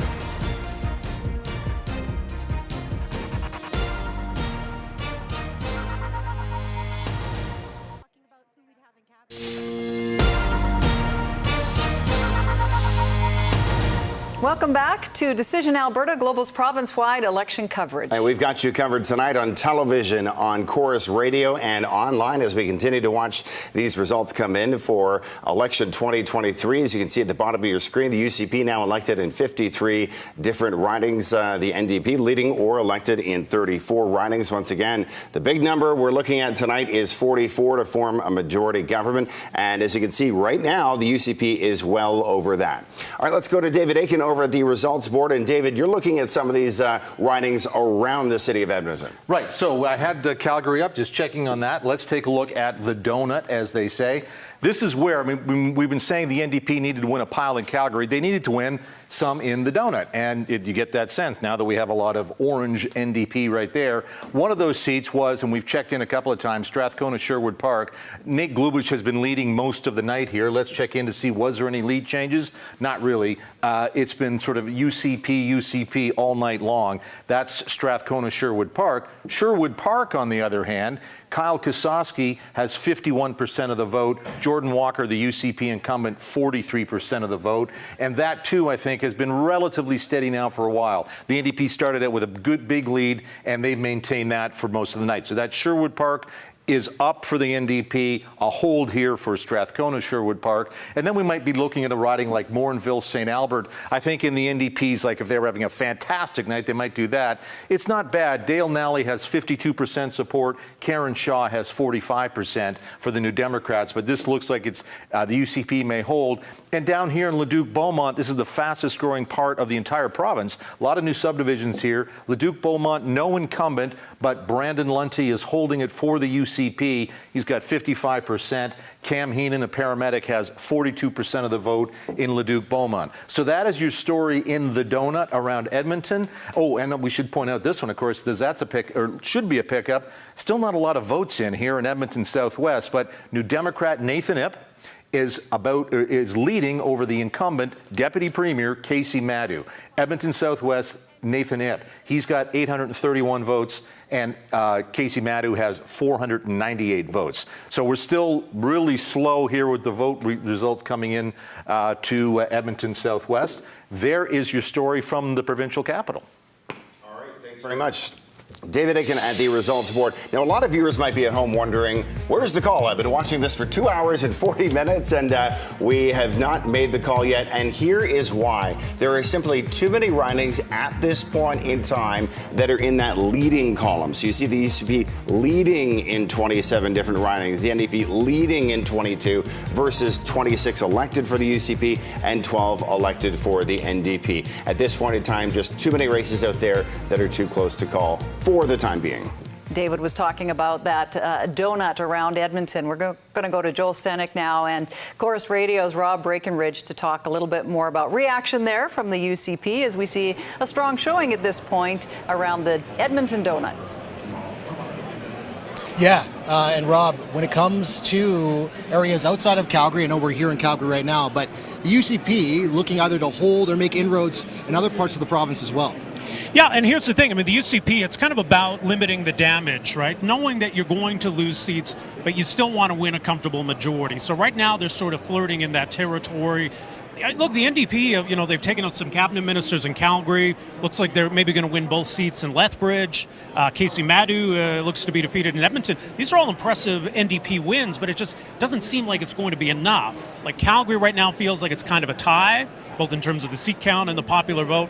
That's not going to be enough. So, you know, having these impressive wins but still falling short, you know, how much victory, you know, moral victory can you take from that? And a number of these races, of course, Global News not yet projecting, right? And they're just still too close to call. But if you were to look right now at the losses and gains potentially so far tonight, would you say UCP strategists, we just talked to one, they'd be happy with what they're seeing right now, even given that they might lose some of these seats? My sense was anything over 50 in terms of majority that they'd be relatively happy with. Once you get under 50, a slim majority, that's going to seem really kind of tenuous and a bad look on the results. So I think right now they're probably feeling okay that, you know, we haven't fallen below 50. We're certainly not flirting with, you know, an NDP victory by any means at this point. So by and large, so far, a pretty decent night for the UCP, all things considered. I want to ask you personally, because you've been covering politics for a long time. Have you ever been in an election night like this where it's close and we're waiting and we're waiting? Well, I mean, you know, be careful what you wish for. We like close elections in this industry, but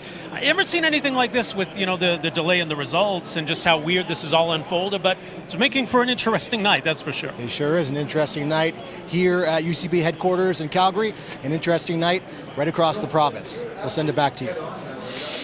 Thanks very much, Joel. And we're going to take you now to some more results. This is Fort McMurray, Lac La Biche, and this is former Wild Rose leader Brian Jean. Global News declaring elected in that riding with 72.3% of the vote.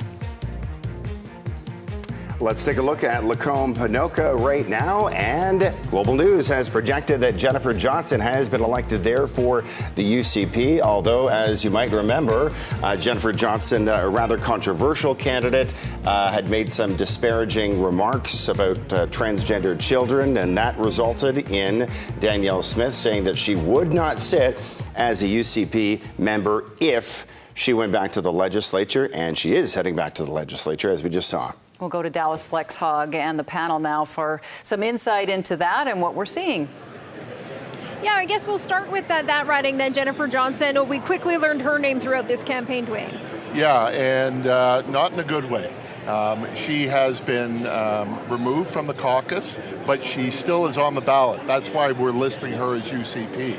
The question was always, when was she going to return? And I think it's going to depend on the results. If the results are close, that's going to be a very quick return to the UCP caucus.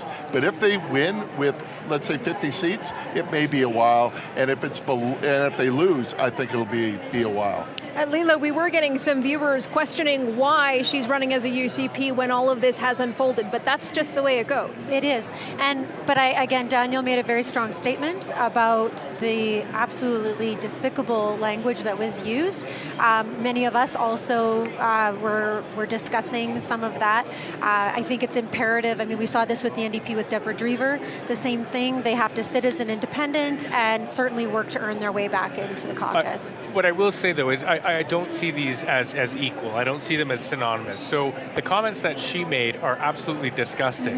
And Deb Drever's actions being on a cover of an album was very poor judgment gross, though. and very poor taste. I agree, but I don't equate those. And so the other thing that's interesting is that the poop cookie comments, like we've seen a number of UCP candidates that have had to apologize or retract or even get replaced in the lead up to the election because of either homophobic or transphobic or racist comments that were made.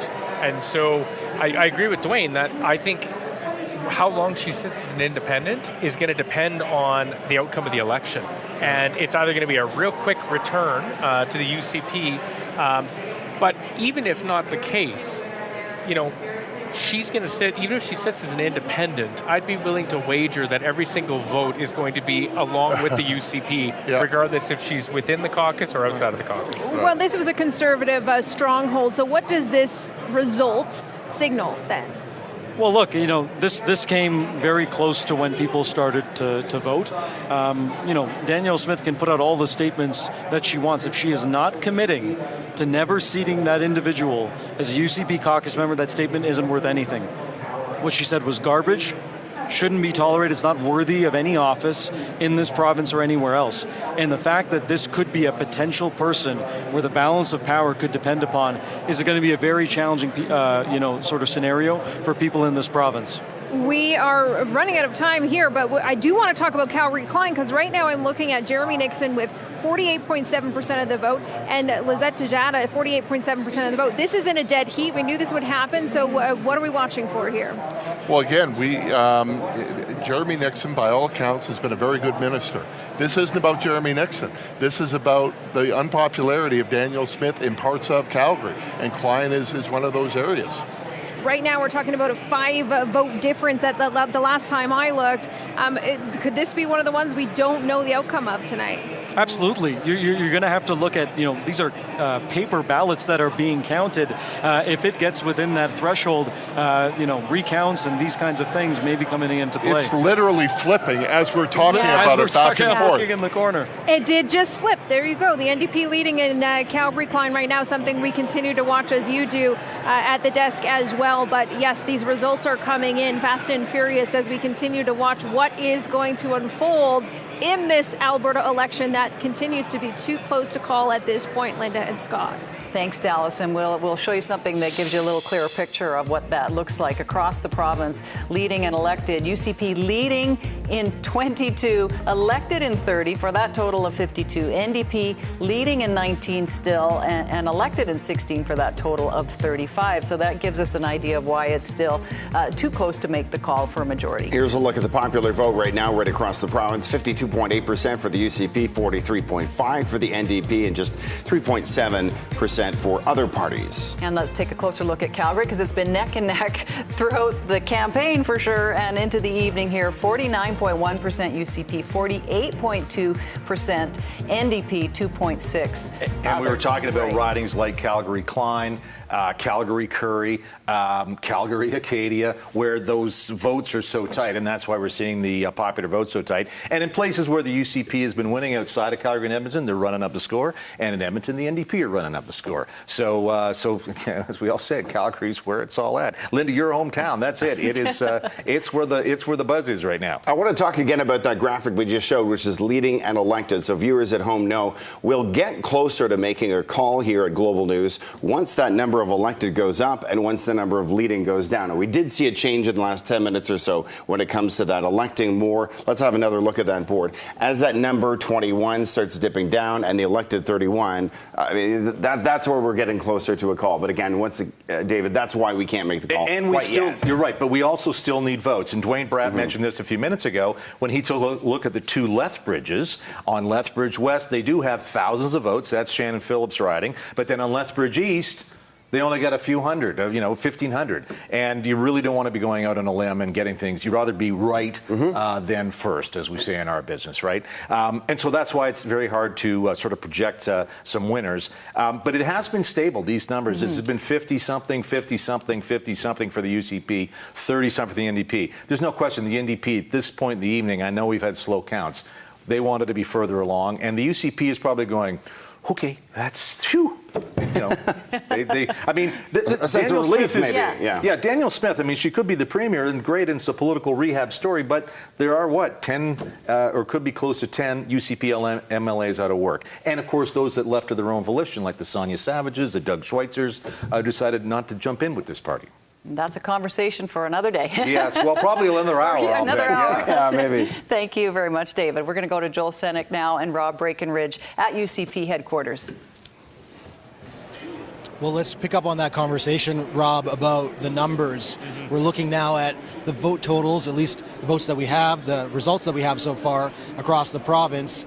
Dynamics, when we look at how close Calgary is, for example, is that just this election, or is there a shift maybe happening across this province where the battlegrounds are going to be in different places going forward? That's interesting. I mean, the NDP did well in Calgary in 2015. You know, they got almost wiped out in 2019. But they've certainly mounted a comeback in this election. You know, right now we're looking at sort of a split, maybe 13-13 in Calgary.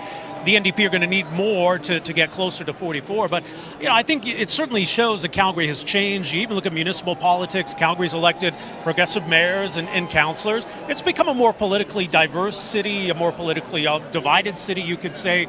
And so I would imagine that's going to be the case going forward. There's going to be questions, I think, about these leaders, these parties. Like, what are the chances that it's Danielle Smith versus Rachel Notley in the next election? Probably unlikely, but you know, where do these two leaders go from here, and what happens the rest of the night is going to tell that story. We are obviously waiting to see what happens the rest of the night. Do you agree with David's point that UCP insiders are probably breathing a little bit of a sigh of relief right now, looking at the results that we're getting right now? I think so right now. Sort of, you know, we dodged a bullet here maybe. And it goes back to the leadership race. And I think, you know, there was the NDP were looking, okay, maybe Danielle Smith is vulnerable as leader here. There's a lot of political baggage. And, you know, coming off the controversy of the Kenny years, I think the NDP might have felt a lot better going into this election. But you know, the narrative did seem to change during the campaign. You know, a lot of talk about taxes and the economy and crime as well. Those kinds of issues that do play well for the UCP. So, yeah, I think right now, given the way it could have gone, you know, I think maybe the UCP would be feeling like, okay, this isn't too bad. We can work with this. Okay, well, that may be the feeling right now, potentially, and we'll see if it turns into a celebration or a little bit more muted event as more results come in. We'll send it back to you, Linda and Scott. And you are in the place to be to give us those results. Thank you so much, Joel. We'll chat with you shortly. All right, let's go back to David Aitken now at the results board. David, we're almost 3 hours in now since polls closed. No call yet, and that has a lot to do with the situation with a lot of those close ridings in Calgary. There are some, and there are some ridings now we're able to project a winner, and one of those has a minister going down to defeat. I want to zero in on Calgary-Curry, where the New Democrats, Global News has projected Janet Eremenko has defeated Nicholas Milliken, the UCP mental health minister. I think Milliken, in fact, had a campaign event right at the end of the campaign, Saturday even, where they talked about mental health and health care. And this is one of the things I noticed as we look at, you know, what might have moved the campaign. Campaigns are doing polling every night, talking to thousands of Albertans. Yes, the UCP started the campaign talking about taxes, but then mid-campaign, Danielle Smith had to respond on the health care. She was up in Calgary-Beddington, in fact, where she made she was at a child care center in Calgary-Beddington. Let's see how that's going. Not going so well right now. New Democrats are leading in Calgary-Beddington. Amanda Chapman has a 375 vote lead, 50% of the vote. Incumbent Josephine Pon, about 47% of the vote. So it's close up in Calgary-Beddington. But Danielle Smith, she didn't make as many campaign stops as any other leader I've ever caused. It was a bit of a peekaboo campaign, but she did pop into Calgary-Beddington about a week and a half ago to talk about some health care. Now, we want to talk about varsity. We've been talking about this all night long. Luann Metz, the neuroscientist at the University of Calgary, is leading. She's got 56% of the vote over Jason Copping, the health minister, who right now has 43%. That's trending very well for the NDP. But still, though there's a lot more orange right now in Calgary, there is not enough. Let me show you again 2019. This is where the NDP started with 1, 2, 3. And now in 2023, we have 1, 2, 3, 4, 5, 6, 7, 8, 9, 10, 11 seats for the NDP. Not enough. You're about 5, 6 seats down from what the NDP needed in Calgary at this point, even though it looks like some ministers are going to lose their jobs. Linda? Thank you very much, David. All right, we're going to go to our panel now with Dallas Flexog for more insight as we inch closer to 11 o'clock, and we still don't have a final call yet. Can you believe it? It's almost 11 o'clock at night. We are starting to see some of those advanced polling numbers come in now from what we are seeing. And we're also seeing some calls made. One of them, I believe, was on your watch list. Maybe more than one of you. Banff Kananaskis. This one has flipped to the UCP. What do we make of this? I know that was on your list as well. Yeah, I mean, for Rachel and the Alberta NDP, this is going to be a disappointment. Sarah was a very strong candidate. Banff Kananaskis had a lot of volunteers out. I even went out there one day during the 28-day campaign. Lots of favorable responses. And so I think this will be a definite disappointment for Rachel and the team. Dwayne, this is quite a big number. Are you surprised by that result? Oh, absolutely. It's not just that the UCP won it. It's the magnitude of that victory. Because Miranda Rosen had some issues as a candidate, particularly in the towns of Canmore and Banff, where she wasn't meeting with council.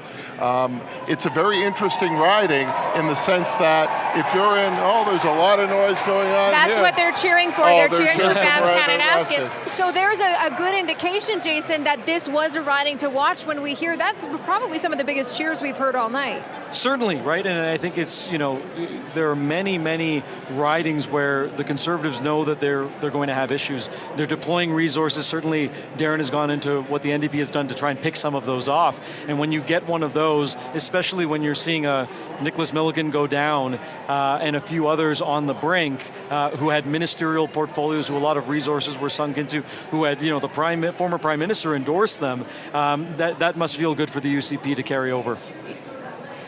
Congratulations to Miranda. That's a great win on her part. It was one that we were watching for sure really closely, so I'm very happy for her, but I know that she did work really, really hard. I actually campaigned with her in 2019. She wore down her running shoes working in that riding, so... And I would also say, if you look at the NDP strategy, this was one of the few rural ridings they thought that they could win. Everything else was in Edmonton, Calgary, suburban Edmonton, and some small cities, and they could be, it's possible they could be shut out completely of rural Alberta. Let's turn our attention now to the popular vote, Jason, and what you're keeping an eye on. Yeah, I'm looking at just over 1 million ballot votes cast, and I'm looking at that, 2.8 million registered voters, with 67% of voting places reporting, there's not a lot of popular vote left to win, and I'm seeing a large substantial lead for the UCP. I know a lot of folks in NDP headquarters are going to be, somewhat interested in that number and how substantial that lead is for the UCP. Now, obviously, there were some safe rural ridings that got counted and called for, but this is based on polling reporting places looking at those Calgary numbers, but the total will matter, and I think it's going to be of concern that the UCP is leading 543,000 to 453,000 over the NDP. It's the vote percentage that fascinates me, because the UCP has dropped roughly about 3%. The NDP has gained 10.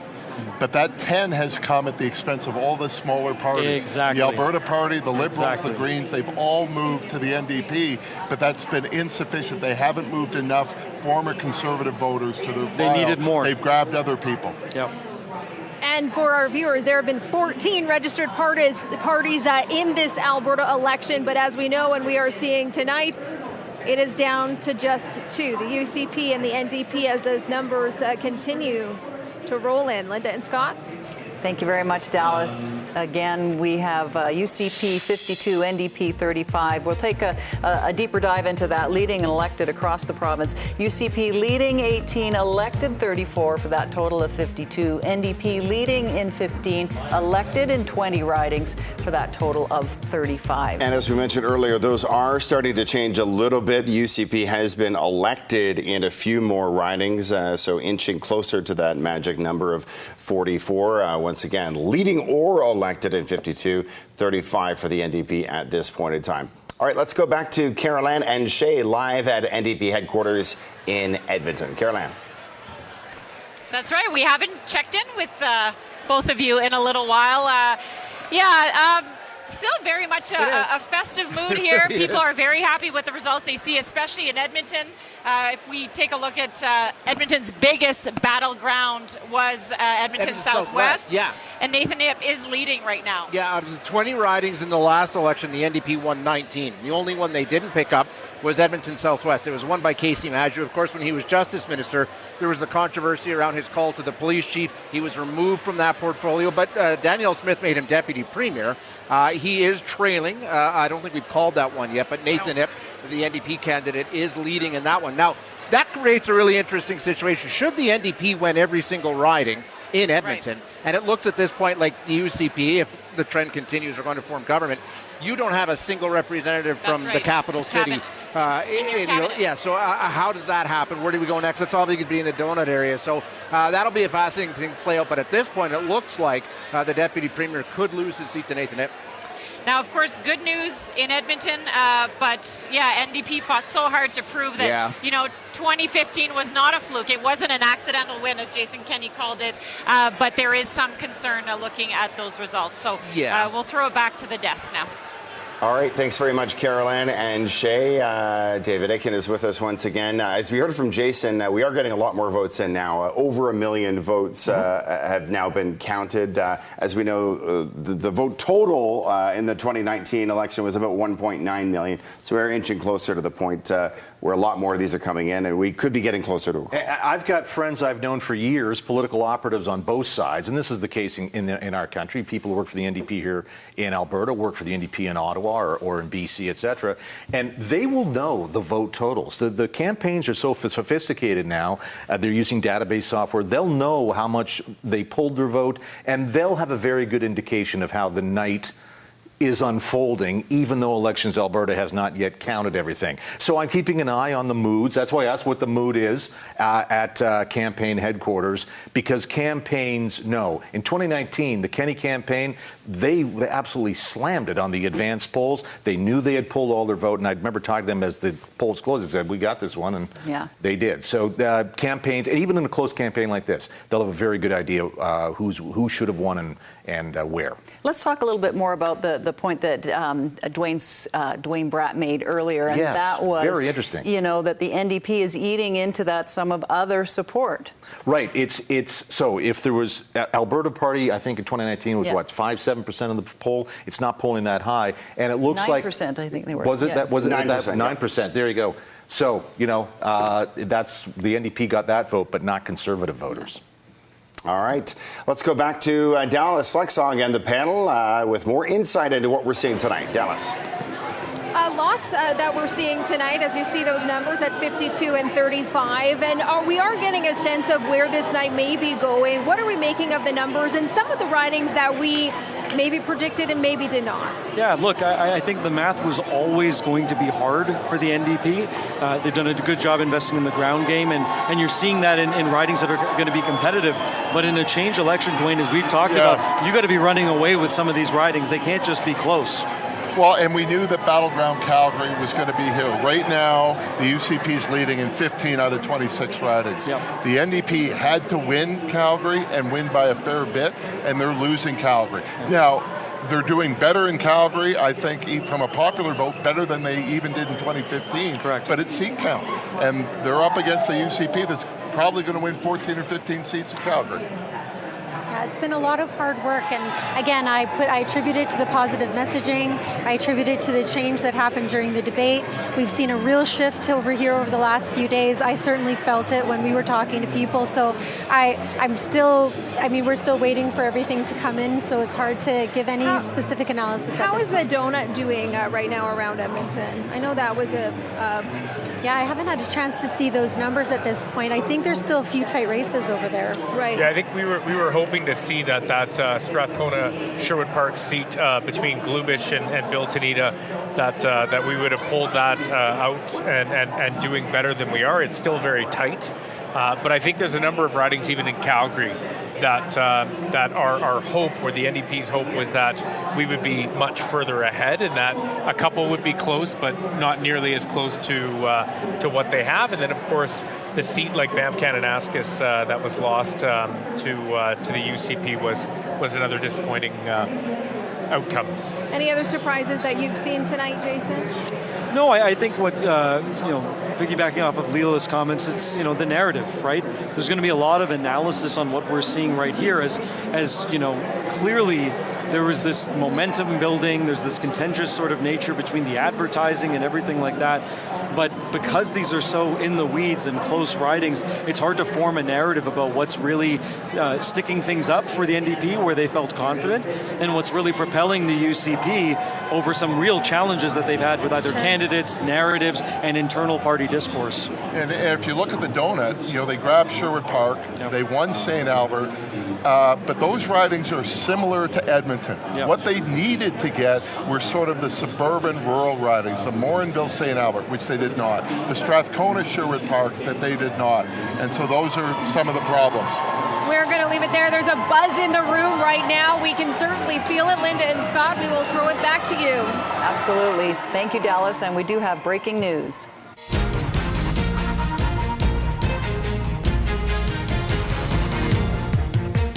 And this is the moment we've all been waiting for. Here is your breaking news. Global News is projecting the United Conservative Party will form the next government, and it will be a majority government. We now know that Danielle Smith will lead the province, making her the third female premier in Alberta's history. And here is a live look right now as they are getting the news. At least some of the people there at UCP headquarters in Calgary. Big cheer from the crowd, as you can see. Hopefully they're watching us on Global News here, and they're just disseminating that news among the crowd there with news of the party's victory tonight. There you go. Yeah, a lot of happy faces in that building tonight. All right, let's go live now to UCP headquarters in Calgary for some reaction to this win. All right, Joel, no word yet if Danielle Smith is coming in a big blue truck, but I'm sure we will be seeing her come in shortly for an acceptance speech. Yeah, we're going to wait and see. You heard the crowd cheer behind us. We're calling it majority UCP government. Rob Breckenridge, Chorus radio host. What's your takeaway here? Yeah, it was certainly leaning in this direction for a while. Even, we just had the early results. Things started to trickle in. We weren't seeing a lot of change, so it certainly seemed to be building to this. And we're now at a point where that's definitely where it's headed. So we'll see which side of 50 it ends up on. We'll see how solid this majority is. Is this enough for Danielle Smith to say, look, we've got a mandate. I'm the leader. Let's all unite behind this government. And what do we see from Rachel Notley? How did the NDP feel about some gains, for sure, but still falling short in this election? What are you hoping to hear from Danielle Smith when she delivers her victory speech later tonight? Yeah, I'll be curious to see how conciliatory it is, and what how much humility we see here. Because they certainly have lost seats going into this election. They've lost some cabinet ministers along the way. So recognizing that they did get a bit of a rap on the knuckles from the voters, but nonetheless have been entrusted with another majority here. All right, there you have it. UCP headquarters about to be a party here in downtown Calgary. We'll send it back to you. Thanks, Joel and Rob. And yes, we do expect to start hearing from the leaders, Rachel Notley, soon, and then we will hear from Danielle Smith. All right, let's go back to David Aiken at the results board with a better sense of how we got here tonight. David. How we got here? Well, most of Alberta is blue, and here's 2019. Most of Alberta was blue. But, of course, the races were in Edmonton. 2019, this is what Edmonton looked like. 2023, it's a little more orange. Edmonton Southwest, Sherwood Park. Again, I'll give it to them a little slower. There's 2019, there's 2023. But really, it all came down to Calgary as we knew about it. Here's what Calgary looks like now. There is substantially more new Democratic ridings in Calgary. Here's 2019, when we saw just 3 new Democrat ridings. 2023, more, but not enough. The UCP blue wall held mostly in the northwest right now, certainly in the southeast. The UCP holding on to as much as they needed to, and not much more in Calgary. And the NDP just couldn't push over that wall to try and attract more formerly conservative voters. And as a result, the NDP are in opposition for the next 4 years, and the UCP is in the government side of the house for the next 4 years. All right, thanks very much, David. Yeah, interesting stuff shaping up here because, while the UCP has just won a majority government, not an incredible performance given that they've lost 11 seats since the 2019 vote. The NDP has gained 11 seats since the 2019 vote, but it simply wasn't enough tonight. Enough for a majority, but we'll go to Dallas Flexog because we've been talking throughout the night about the path to power. We're interested to hear what our panel has to say about, now that we know we have a majority UCP government that Global News is projecting, what their thoughts are on the future. What do we know about the path forward and what this government will look like? Well, Linda Scott, I'll just set the stage for you that this room again is buzzing with the call coming in now. We've heard some chants of UCP, and the mandate that this room was hoping for. We are expected now to hear a concession speech from NDP leader Rachel Notley, and then a victory speech from Danielle Smith, who should be here at some point in the evening. But what did this come down to then tonight, Dwayne? What are we seeing in these results? I think it shows the Conservative brand, particularly in rural Alberta, in Calgary, is still extremely strong. You know, the NDP underperformed than what they thought in Calgary and really barely made a dent in rural Alberta. And you combine that with a rebounding economy, that is really tough to defeat. And so, I mean, the NDP cut into the lead, they gained seats, but to defeat a Conservative government in good economic times, that's tough to do. Darren, I know the path to power for the NDP was an uphill battle, and the party knew that. Can you take a positive away from gaining 11 seats, or is that just not what was the goal here? No, I think, I mean, the goal definitely was forming government. You know, nobody's running for second place.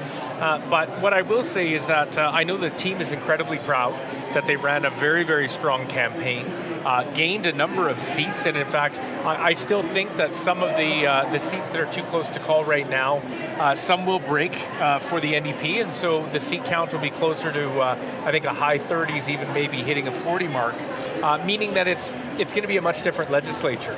Obviously disappointing for the NDP not forming government, but again, I know that that they will feel that they've broken through in a lot of places, picking up many more seats in Calgary, and again, you know, the results will continue to pour in, but it was a tight election, and I'm sure that we'll be analyzing it throughout the rest of the evening and in the weeks to come of what that means. Yeah, Jason, what do you make of where we go from here and what you're seeing? Well, look, I think, you know, the tools of politics are quite blunt. You knock doors, you make phone calls, you raise a bunch of money. But also in this election, the campaign narratives matter. And what the parties and the leaders were saying at a central level played a huge role. It wasn't just about, you know, little policy here, policy there. It wasn't just about the work that was being done. If there's anything to read in here, it was that the NDP did have, I think, in my opinion, a weak message in the macro level of the campaign. Danielle Smith kind of remained tunnel visioned on what she was going to do, you know, take this party that was built in Jason Kenney's image and almost adopt the same messaging on the economy, on Alberta's future, and remained very disciplined for the campaign period, specifically getting the arena deal done, all of those kinds of things that made a lot of Conservative voters feel comfortable, even though we know many of them were not in that leadership election. I think the weakness of the NDP campaign at the macro level may have been what didn't carry over some of these candidates here tonight, not their ground game. What's your assessment, Leila? I'll go back I'll circle back to what I said at the very beginning. There is only so much that an attack campaign can accomplish.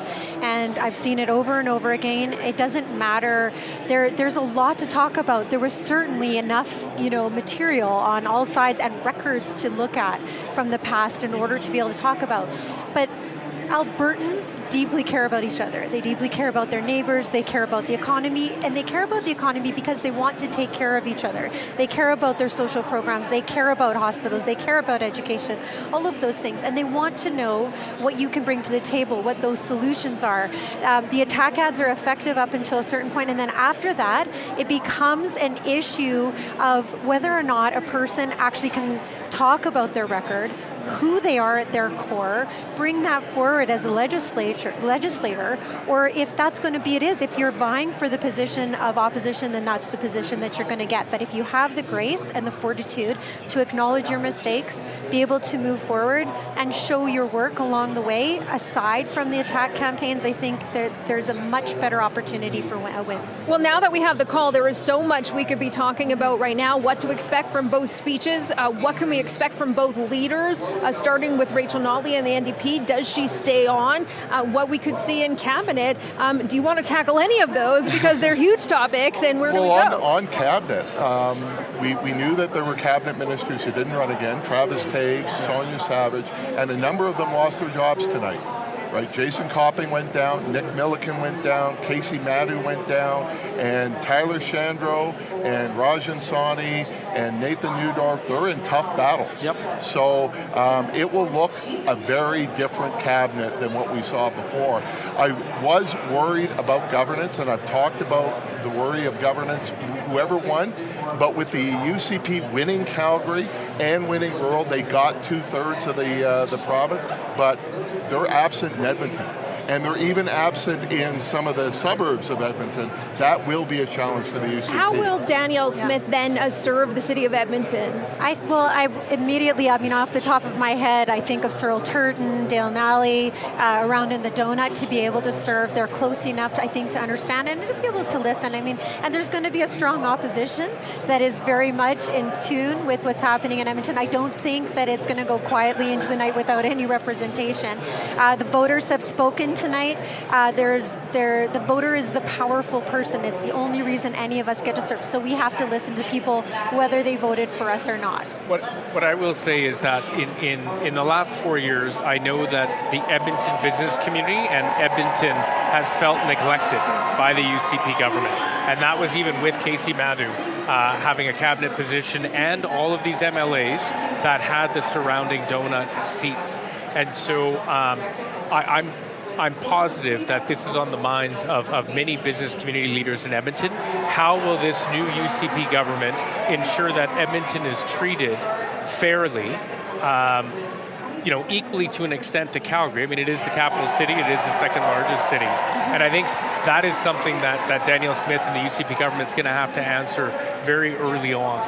And Danielle, we're seeing some cheers in the audience, and I just want to clarify that Calgary Pagan has now been called for UCP and Tanya first. So again, more of these results are coming in. Sorry to interrupt. No, that's okay. And I think it's a fair comment, because any time that you have, and this is a humble win, right, compared to where we were 4 years ago, and that just opens the door to a lot more in-depth conversations and building your presence in Edmonton.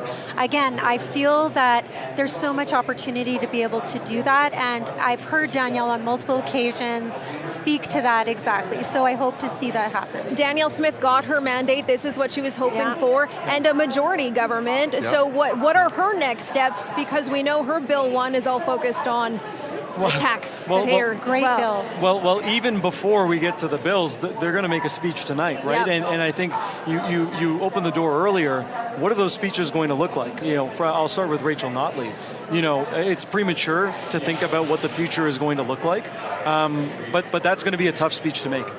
2 consecutive losses after being the premier is going to be a tough pill to swallow. And Danielle Smith, we were here for the UCP leadership election when she gave a very optimistic speech about going forward, veered into some off-brand issues. She's been a little bit more disciplined as of late, but this is the mandate.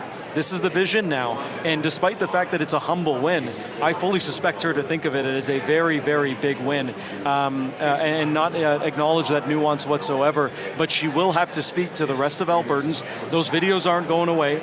People being a little bit mistrusting of her is not going to go away. Some of those candidates may have bandied about and said, I'm not, with Danielle on these issues and these issues and these issues, but she is now the premier. How she frames and brings a big blue tent all around is going to be an interesting balance tonight here in this room.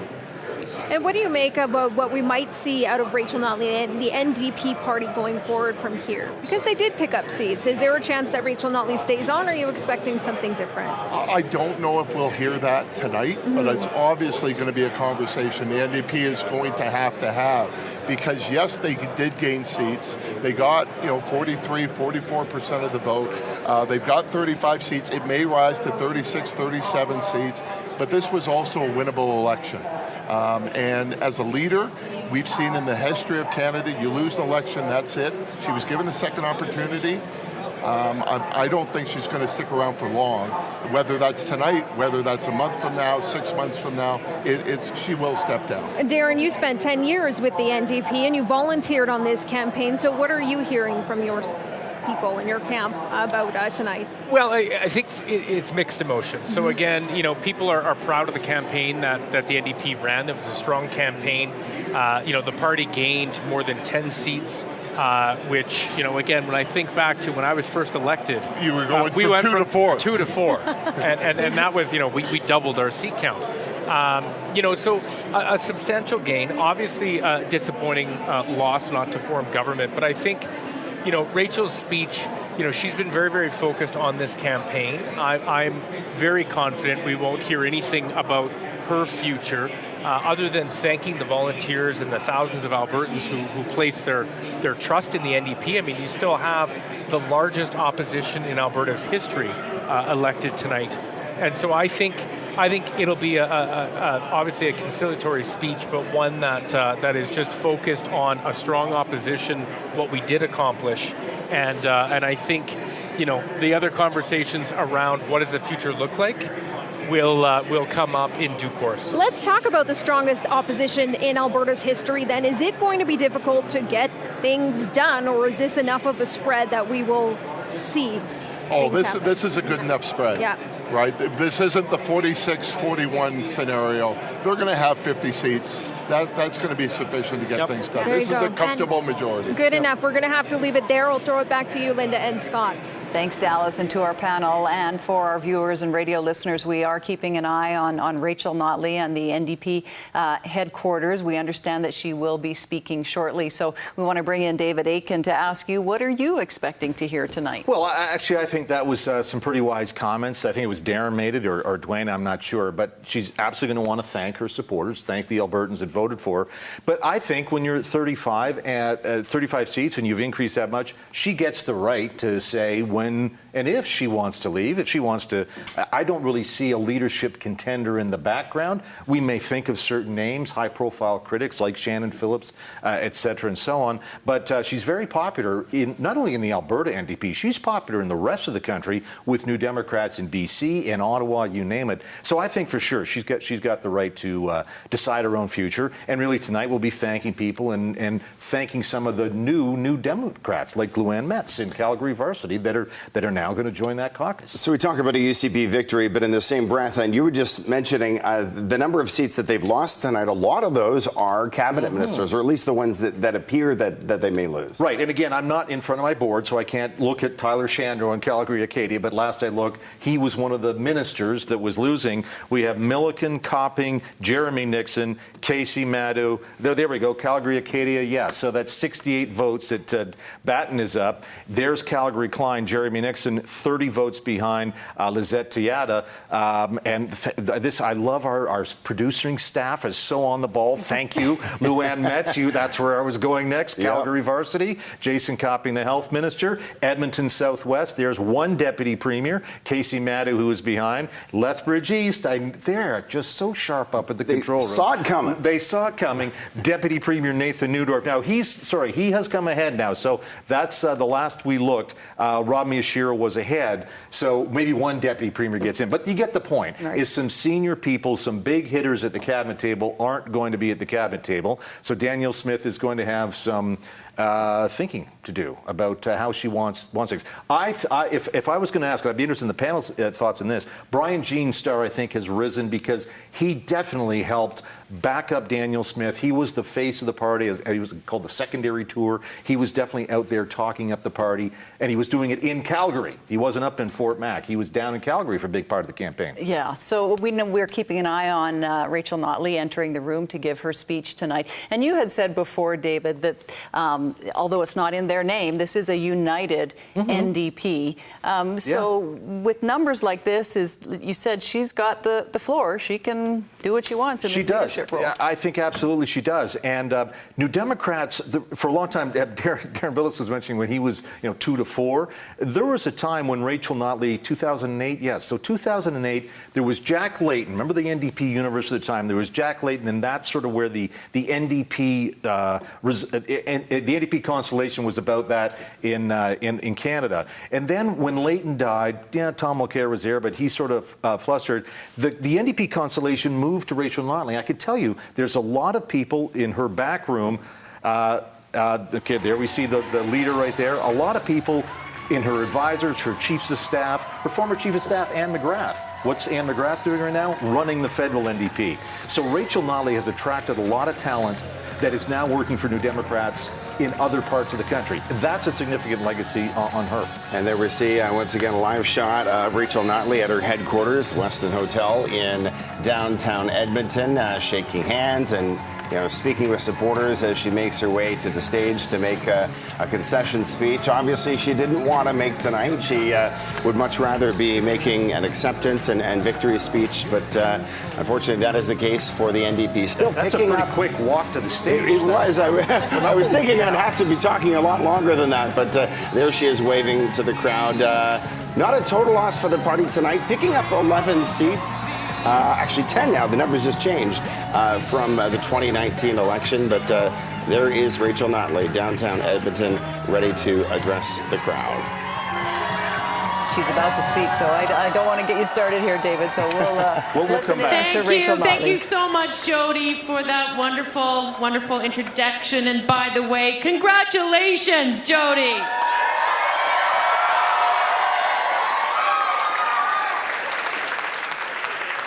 Friends, obviously tonight I come before you with mixed emotions.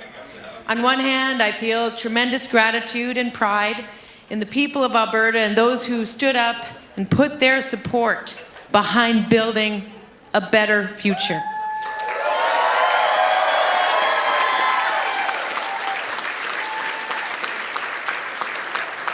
As a movement, we have grown our support in every corner of this province.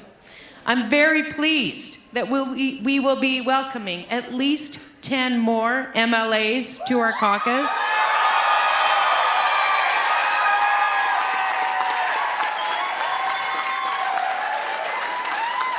Who will form part of the largest official opposition this province has ever seen in its history.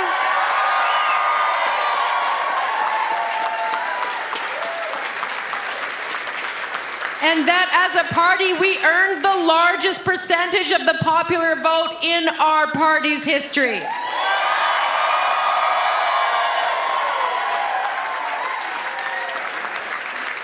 So we have achieved tremendous growth and opportunity for our future and for the values that we all share. However, tonight, I also know that we are all very deeply disappointed in the overall result. We had all hoped for a different one. Moments ago, I called Premier Danielle Smith to concede the race, and I congratulated her party on their victory.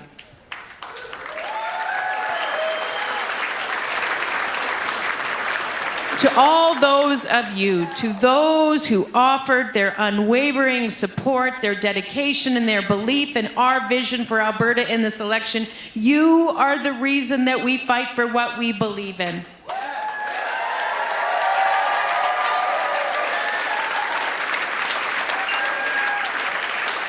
And to our candidates all across this province, congratulations on your campaigns, successful or not. You have all demonstrated tremendous leadership. I have spent the last few months being so inspired by your dedication, by your heartfelt commitment to standing up for Albertans without a voice, for your honest belief that we can and will come together to be better. I commend your integrity and your perseverance and your unparalleled work ethic. And I will never, ever, ever stop being deeply grateful for your decision to join our team. So thank you to all of you.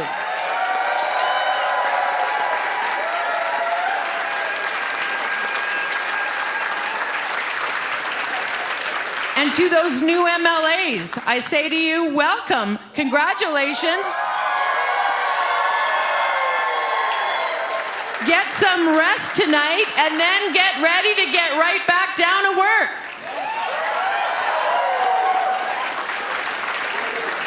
To my amazing, amazing campaign team, I can't say enough. They are unparalleled in the work and the achievement that they have and that they have done, across the country. They are just unparalleled in their skill. I cannot thank that team enough, and I cannot thank as well, our incredible volunteers, enough. Your commitment, your hard work, your countless hours of effort have been the absolute backbone of our campaign.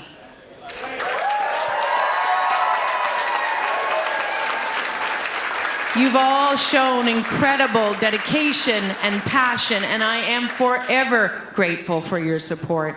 And I need to say this as well, where we fell short, the responsibility rests entirely with me. That's fine. That's the joys of being the leader. You know, it's fine. It's a thing.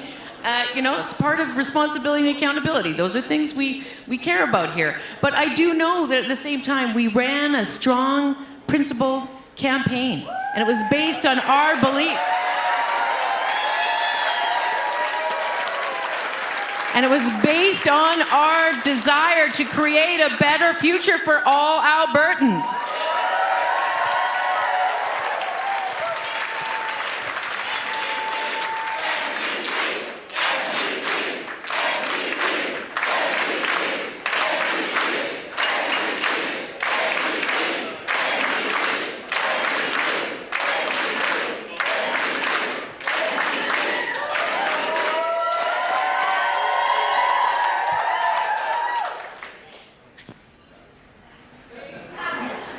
To my family, these guys, thank you to the four of you for standing by me in this often very crazy journey. Thank you to Ethan and to Sophie for accepting the difference that it has been meaning in their lives for all this time and ultimately turning it into their own pride and their own set of beautiful values that make me very proud.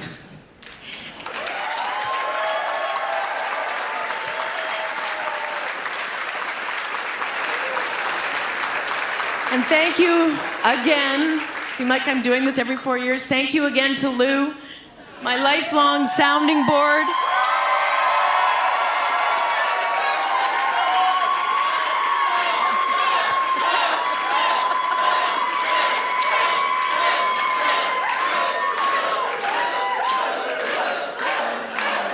Oh, for heaven's sakes, give it a rest.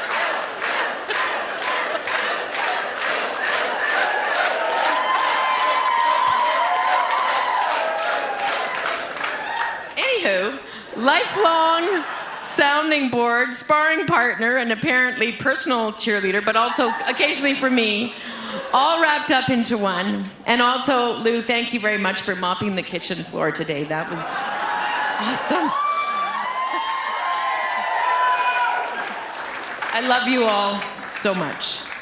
Now, although we did not achieve the outcome that we wanted, we did take a major step towards it.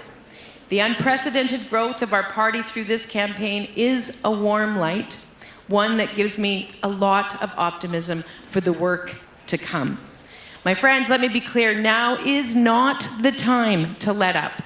Now is the time to step up.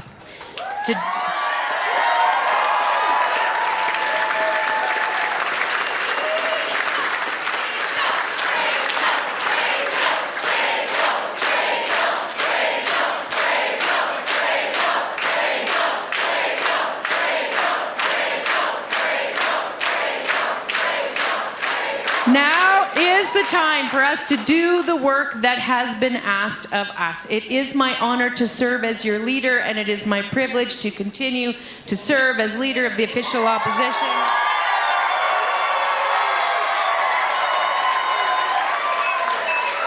Our values will be represented in the legislature. We will have a say in the future of this great province. We will continue to speak up on behalf of Albertans who struggle to have their voice heard. We will fight for better health care, better education, better jobs. And my friends, we will be unequivocal in our demand for respect for the rule of law and an unqualified belief in the human rights and basic dignity of all Albertans.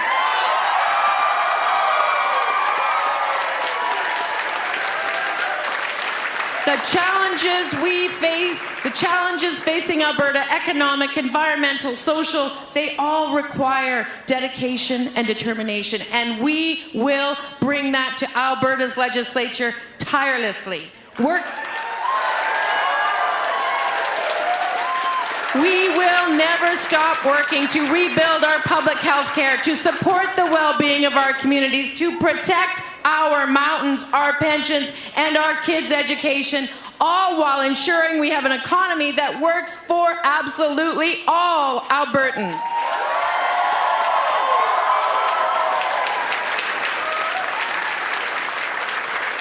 So to all Albertans, we will be your voice when this government refuses to listen.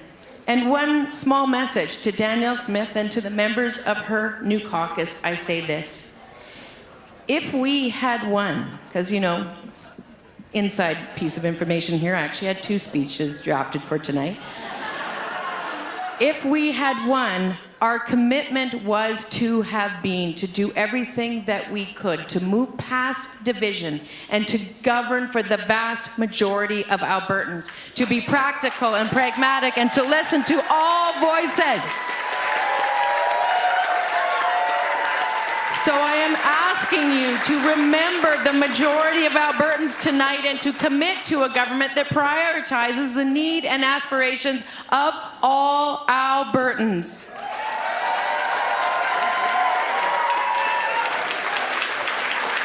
So in conclusion tonight, my friends, I just want to say I am so proud of the work that every single solitary member of our movement, of this NDP, has done over the last 4 weeks. Together, we fought passionately for a better future, and I am so very, very proud to be the leader of this party. Thank you all very much. Thank you all. Thank you. Rachel Notley, Alberta's official opposition leader, staking her claim, making her intentions clear. She intends to stay on as the official opposition leader. She was very emotional at points, David Akin, but then became very passionate, talking about how she feels about the people who've decided to join her party and that the work is far from over. She is campaigning for 2027, I guess is the next one. What is the line she had there? Now is the time. Now is not the time to let up. Now is the time to step up. And she says she's stepping up, and she's going to be the opposition leader for the foreseeable future. Again, I do not know of, nor do I see anybody waiting in the wings to say, "No, you're not, Ms. Notley. I want your job."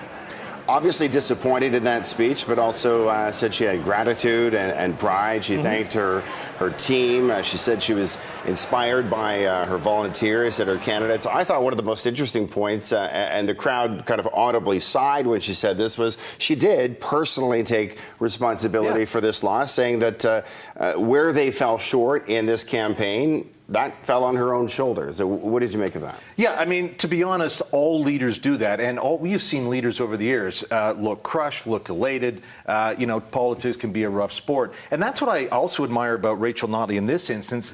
Yes, she was a bit emotional, I think, recognizing the strength of having her family there on stage. And you have to have that support in her line of work. But on the other hand, she's very much a fighter. And I think that's what New Democrats like about Rachel Notley is, after she got over the huggy, feely, touchy stuff, she's right back with a campaign speech. We should point out what Rachel Notley was trying to do, very rare, to be premier, be opposition leader, and then try to be premier again. The last time that happened was 1980 when Pierre Trudeau lost to Joe Clark in '79, sat as opposition leader, and then 8 months later, we all remember that, those of us of a certain age, came back and became the PM again. That just doesn't happen. Usually you're one and done, or in this case, she's 2, and will she get another chance? She thinks she wants another chance. We'll wait and see. Yeah, and we understand that Danielle Smith will be speaking very soon, so we're going to go to that right away. One of the things that Rachel Notley also said was she really stressed and celebrated that this is the largest official opposition in Alberta's history. So while it's a loss and there's heartbreak and we saw tears in Rachel Notley's eyes, this is a celebration as well to where they're going forward. Yeah, I mean, I didn't want to snicker. Largest official opposition. Okay, it's a majority government. Again, I go back to other New Democrat times when Jack Layton won 100 seats in the federal party. Whoopee. But Stephen Harper had a majority. It really didn't matter how big the opposition is when you have a majority government. But, good in that sense. You've got to look for, I guess, the silver linings in a bit of a gray cloud, and I guess that's one of them. So I guess we're down at UCP headquarters, and that's what you're seeing on the screen. And soon we will see Danielle Smith now elected premier, not just inheriting it as the leader of the UCP. Well, David, if you had to give the NDP, campaign a grade, what would you say? I mean, they did, as the numbers sit right now, gain 11 seats. Obviously, it wasn't enough to form government, but, how would you grade the performance? I don't know. I guess probably, a B at least. I think you've heard our panel talk about this. The negative ads work to a point, and then you need to put something in the window. And I think, maybe they have to go back and take a look at campaign strategy. Did we need to raise corporate taxes? As the NDP has said, it was still raising to the lowest rate in the country. I get that, but that was something the UCP really seized on to talk about their strength with just taxes. Maybe if the NDP had put their tax policy in the window or something right away in the campaign, I'm just guessing what some of the thinking will be as they go through that particular thing. So a B. It was a better campaign in this sense too. I'll be very interested in looking at the advanced poll numbers. Historically, Conservative parties, it doesn't matter the province, do better on advanced poll on ground game. And I know both campaign managers who both come out of the Harper-Layton area on each side, and they both stress finding votes, databases.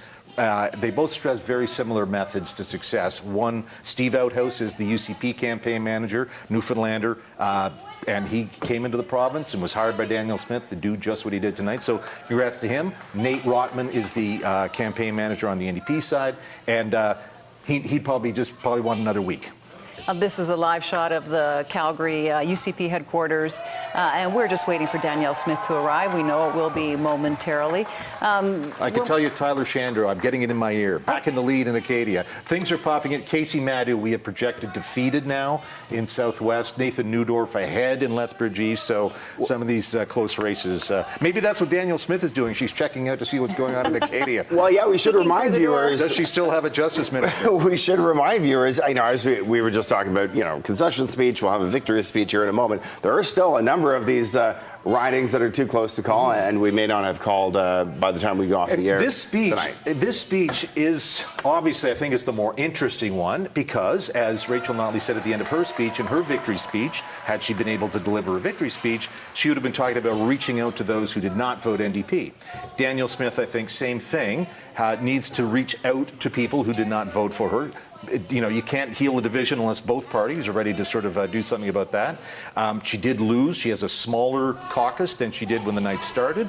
I think she has to acknowledge that. But then, I think this is where I'm certain this is where she says, I need to govern for all Albertans. But some of those losses that you were talking about were cabinet ministers. So do you see some people who could have the potential to step into those roles? I'm trying to think. They have a couple of new MLAs that Eric Bouchard down in Lougheed, for example. I don't know the background as well as all of them. Typically, you want someone, when you're forming a cabinet, Danielle Smith, first of all, is from the south of the province. And typically, the way premiers in this province do it, you'll want the finance minister from the north end of the province. Usually it's like Calgary and Edmonton or vice versa. That's why I mentioned Brian Jean as a potential finance minister. He obviously is from one of the more northern ridings. But that is some bench strength that might be missing. I mean, to run through it, Milliken, Copping, Jeremy Nixon is on the bubble. Shandro is about 6 votes up. Newdorf is up a bit. Madhu is defeated. And that's the other point. Nobody in Edmonton. From the provincial capital, there is going to be no cabinet representation. That is something that Danielle Smith's going to have to think about as well. We'll talk about this, David. I mean, agree or disagree with her policies, no matter how you feel about Danielle Smith. This is remarkable, given where she was just a few years ago in her own political career, right? Yeah. We're talking about a woman who built the Wild Rose Party essentially from scratch, became leader, was at a very tight election at that point in time, ended up losing to Alison Redford. Crosses the floor in an absolutely dramatic, stunning turn of events, right? Then loses her own riding nomination for the Progressive Conservatives. Who'd have thought then that she would be Premier of Alberta now. I mean, it's remarkable what she's been able to accomplish We tonight. started this show tonight with your video presentation, your retrospective. I remember, gosh, Danielle Smith, she hasn't aged that much. She still looks pretty youthful 10 years ago. But when she said in 2012, we played that little clip in your piece where she said, well, I guess you're going to have to wait a little longer. Yeah, took a decade and a bit. There you go. But remarkable that sort of circumference, that sort of journey can happen.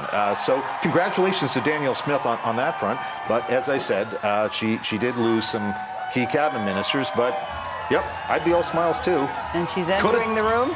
Could have been a lot worse tonight, that's for sure. Absolutely, all smiles. She is not driving in a big blue truck. We joke, we reference that, but of course that is how Jason Kenney entered the room. Speaking of Jason Kenney turns 55 years old tomorrow. Oh. Yes, I don't know where he is Is that a birthday present? I'm not sure if it's a gift or not, but not sure about that. But I'm sure he's still supportive of the party no matter who's. I mean, she did take over what he built. Kenny did unite that Conservative Party. She's inherited it. It hasn't blown up yet. That's saying something. It may yet blow up again, but she's in charge for now. All right, big cheers certainly at UCP headquarters. Let's listen in to what Danielle Smith has to say. Oh, boy. Thank you. Oh, thank you, my dear friends. Thank you so much. Well, to paraphrase our dear friend Ralph Klein, welcome to another miracle on the prairies.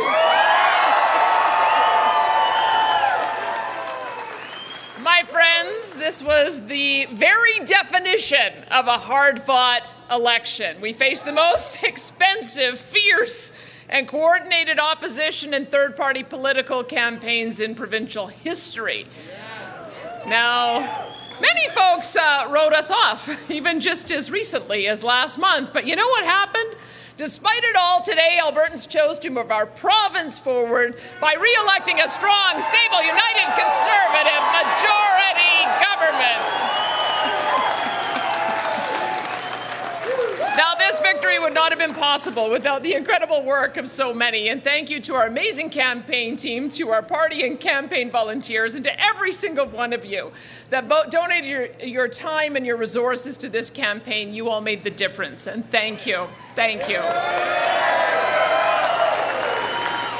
A special thanks to all of our UCP candidates and their spouses, families, and campaign teams for your tremendous work and sacrifice. Regardless of whether you won or lost individually tonight, you made a difference for Alberta, and you will always be part of our UCP team. So thank you. I'd also like to thank the great people of Brooks Medicine Hat once again. Yes. You've entrusted me with the responsibility of representing and advocating for your interests, and I am honored and humbled. I'm indebted to you and to all the volunteers, and I will continue fighting for you as your MLA. Thank you, Brooks Medicine Hat. And of course, thank you to my dear husband, David. Thank you so much, honey, for supporting me, for sacrificing so much of our time together so I can serve our province in this special way. Thank you so much for all that you do. Well, my friends, the election is now over. It is time to put partisanship, division, and personal and political attacks in the rearview mirror. It's time to move forward together as all Albertans, no matter who we voted for.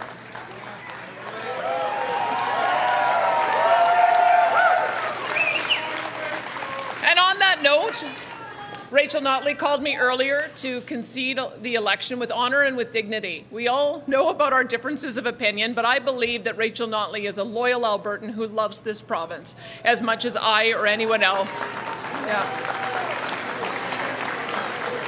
And she is deserving of respect and kindness and gratitude for the thousands of hours she has sacrificed to serve our democracy. And I hope you'll join me in genuinely thanking her for her public service.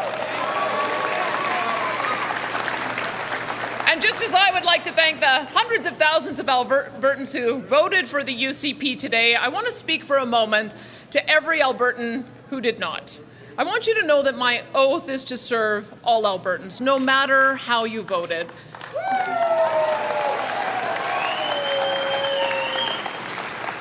And though I didn't do enough in your judgment to win your support in this election, I will work every day to listen, to improve, and to demonstrate to you that I can be trusted to improve on the issues that you care so deeply about. Now, I won't be perfect, of course. We all know that. But when I make a mistake, I will listen, correct course, and learn from it so that I can improve and become a better leader. And so I invite all Albertans, regardless of who you supported in this election, to reach out to me with your ideas and your concerns and your questions. That feedback that you give me, positive and negative, helps make our UCP caucus and I to make better decisions. And that is what a healthy democracy is all about.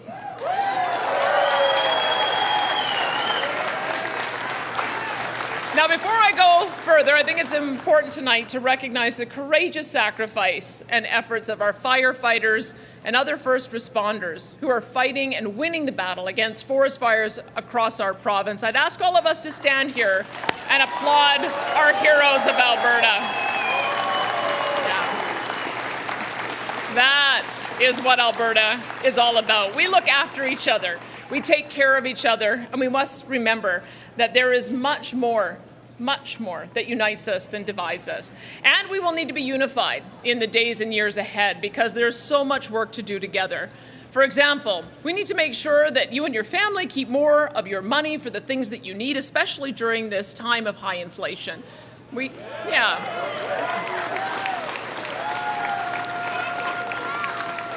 have to make sure that our communities and streets are safe again for our families and our businesses. And we have to keep powering and diversifying our amazing economy. And I want to tell every business owner and investor listening tonight, whether doing business inside or outside of Alberta, we are throwing our doors wide open for businesses, large and small.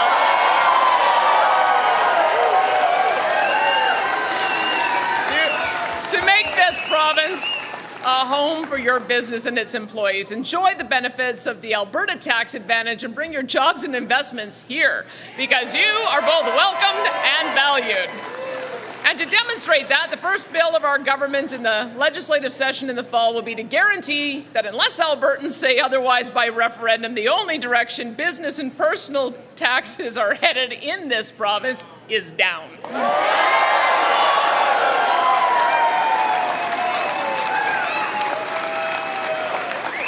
Because we know that when businesses thrive, people thrive. And when we grow our economy, we attract the best and brightest from all over the world, and we want that. We have built the most powerful economy and diverse population in the country on the principles of free enterprise, entrepreneurship, and economic growth. Let's not ever forget that, and let's not ever change that. We also need to ensure that our healthcare and education systems are the best in the world. Not simply adequate, not middle of the pack, the very best in the world. And that means we need to study the best systems and practices around the world and improve upon the strong foundation that we've built here. But it also means empowering our doctors and nurses, teachers, and other frontline professionals, along with feedback from patients and parents, to innovate and improve in these areas every single day. So I'm asking healthcare and education professionals tonight. I'm also asking parents and patients to work with me and the UCP caucus to build a healthcare system and an education system that are models for the entire world. I know we can do this together, and I am here to listen and to work alongside of you. And finally, my fellow Albertans, we need to come together no matter how we have voted to stand shoulder to shoulder against soon-to-be announced Ottawa policies that would significantly harm our provincial economy. Now, we have been made aware that in the coming weeks, Justin Trudeau is planning on bringing forward new restrictions on electricity generation from natural gas that will not only massively increase your power bills, but will also endanger the integrity and reliability of our entire power grid, which we rely on during our cold and dark Alberta winters. In addition, the Prime Minister is already ready to introduce a de facto production cap on our oil and gas sector that, if implemented, if implemented, will result in tens of thousands of jobs lost, tens of billions in lost investment, damage our province's fiscal position, and bring economic hardship to Albertans. Now, I've made myself clear on this matter to the Prime Minister in person and in public, but I feel we need to do it again.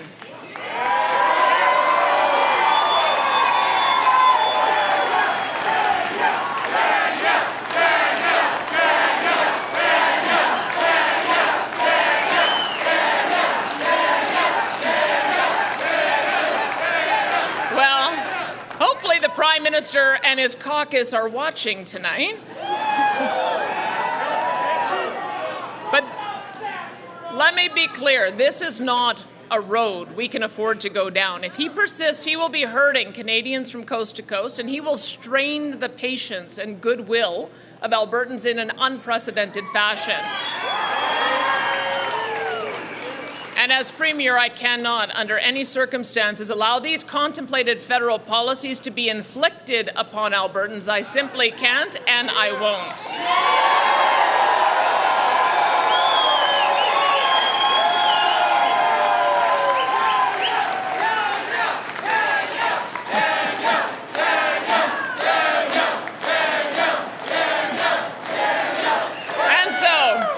So I invite the Prime Minister to instead halt the introduction of these harmful policies and come to the table in good faith to work collaboratively with Alberta on an energy and emissions strategy that will both grow the Alberta and Canadian economies while using the export of Alberta LNG and emerging technologies to achieve meaningful reductions in emissions. Because when Canadians work together, there is no challenge that we can't overcome. I believe that, but it takes two parties acting in good faith to build that meaningful partnership. Now, Alberta is willing to be that partner. And we need our federal government to show it is willing to partner in good faith as well. And now is the time to do so. We are waiting.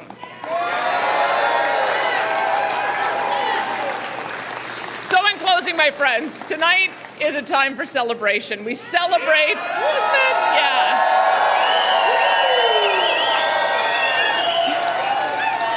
We celebrate the candidates that won their election races and the efforts of those who did not. We celebrate the commitment to democracy of all volunteers and supporters, regardless of party affiliation.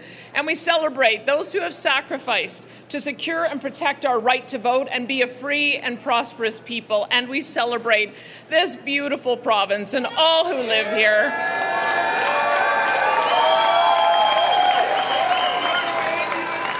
This uniquely special place where the best and brightest come from every corner of the world to join us in building one of the greatest places on earth to live and work and raise our families, and where the only things that are larger than our mountains is the compassion and irrepressible spirit of our people.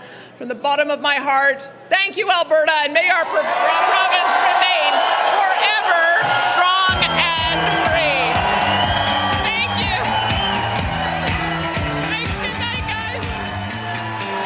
All right, you have been listening to Danielle Smith. You saw the confetti coming down on the stage there as well, as she thanked her supporters, said she was humbled and honored and indebted to people who voted for her, and called this the miracle on the prairies at the top of her speech there, claiming victory tonight, and once again heading back to the legislature as Premier of Alberta. Yeah, and we are winding down our coverage tonight. So, David, we're going to give you the last final thoughts on what we heard there. That was quite something. Yeah, it was alternately very nice to hear her thank Rachel Notley, nice to hear her reach out to all Albertans. Very odd to hear the declaration of war against the federal government in her first minutes on the job, but oh well, that's about it. Anyways, Danielle Smith, congratulations. All right, thank you, David. Thanks to our whole team, and that is all we have for tonight. Thank you so much for joining us, everyone. Take care. Have a good night.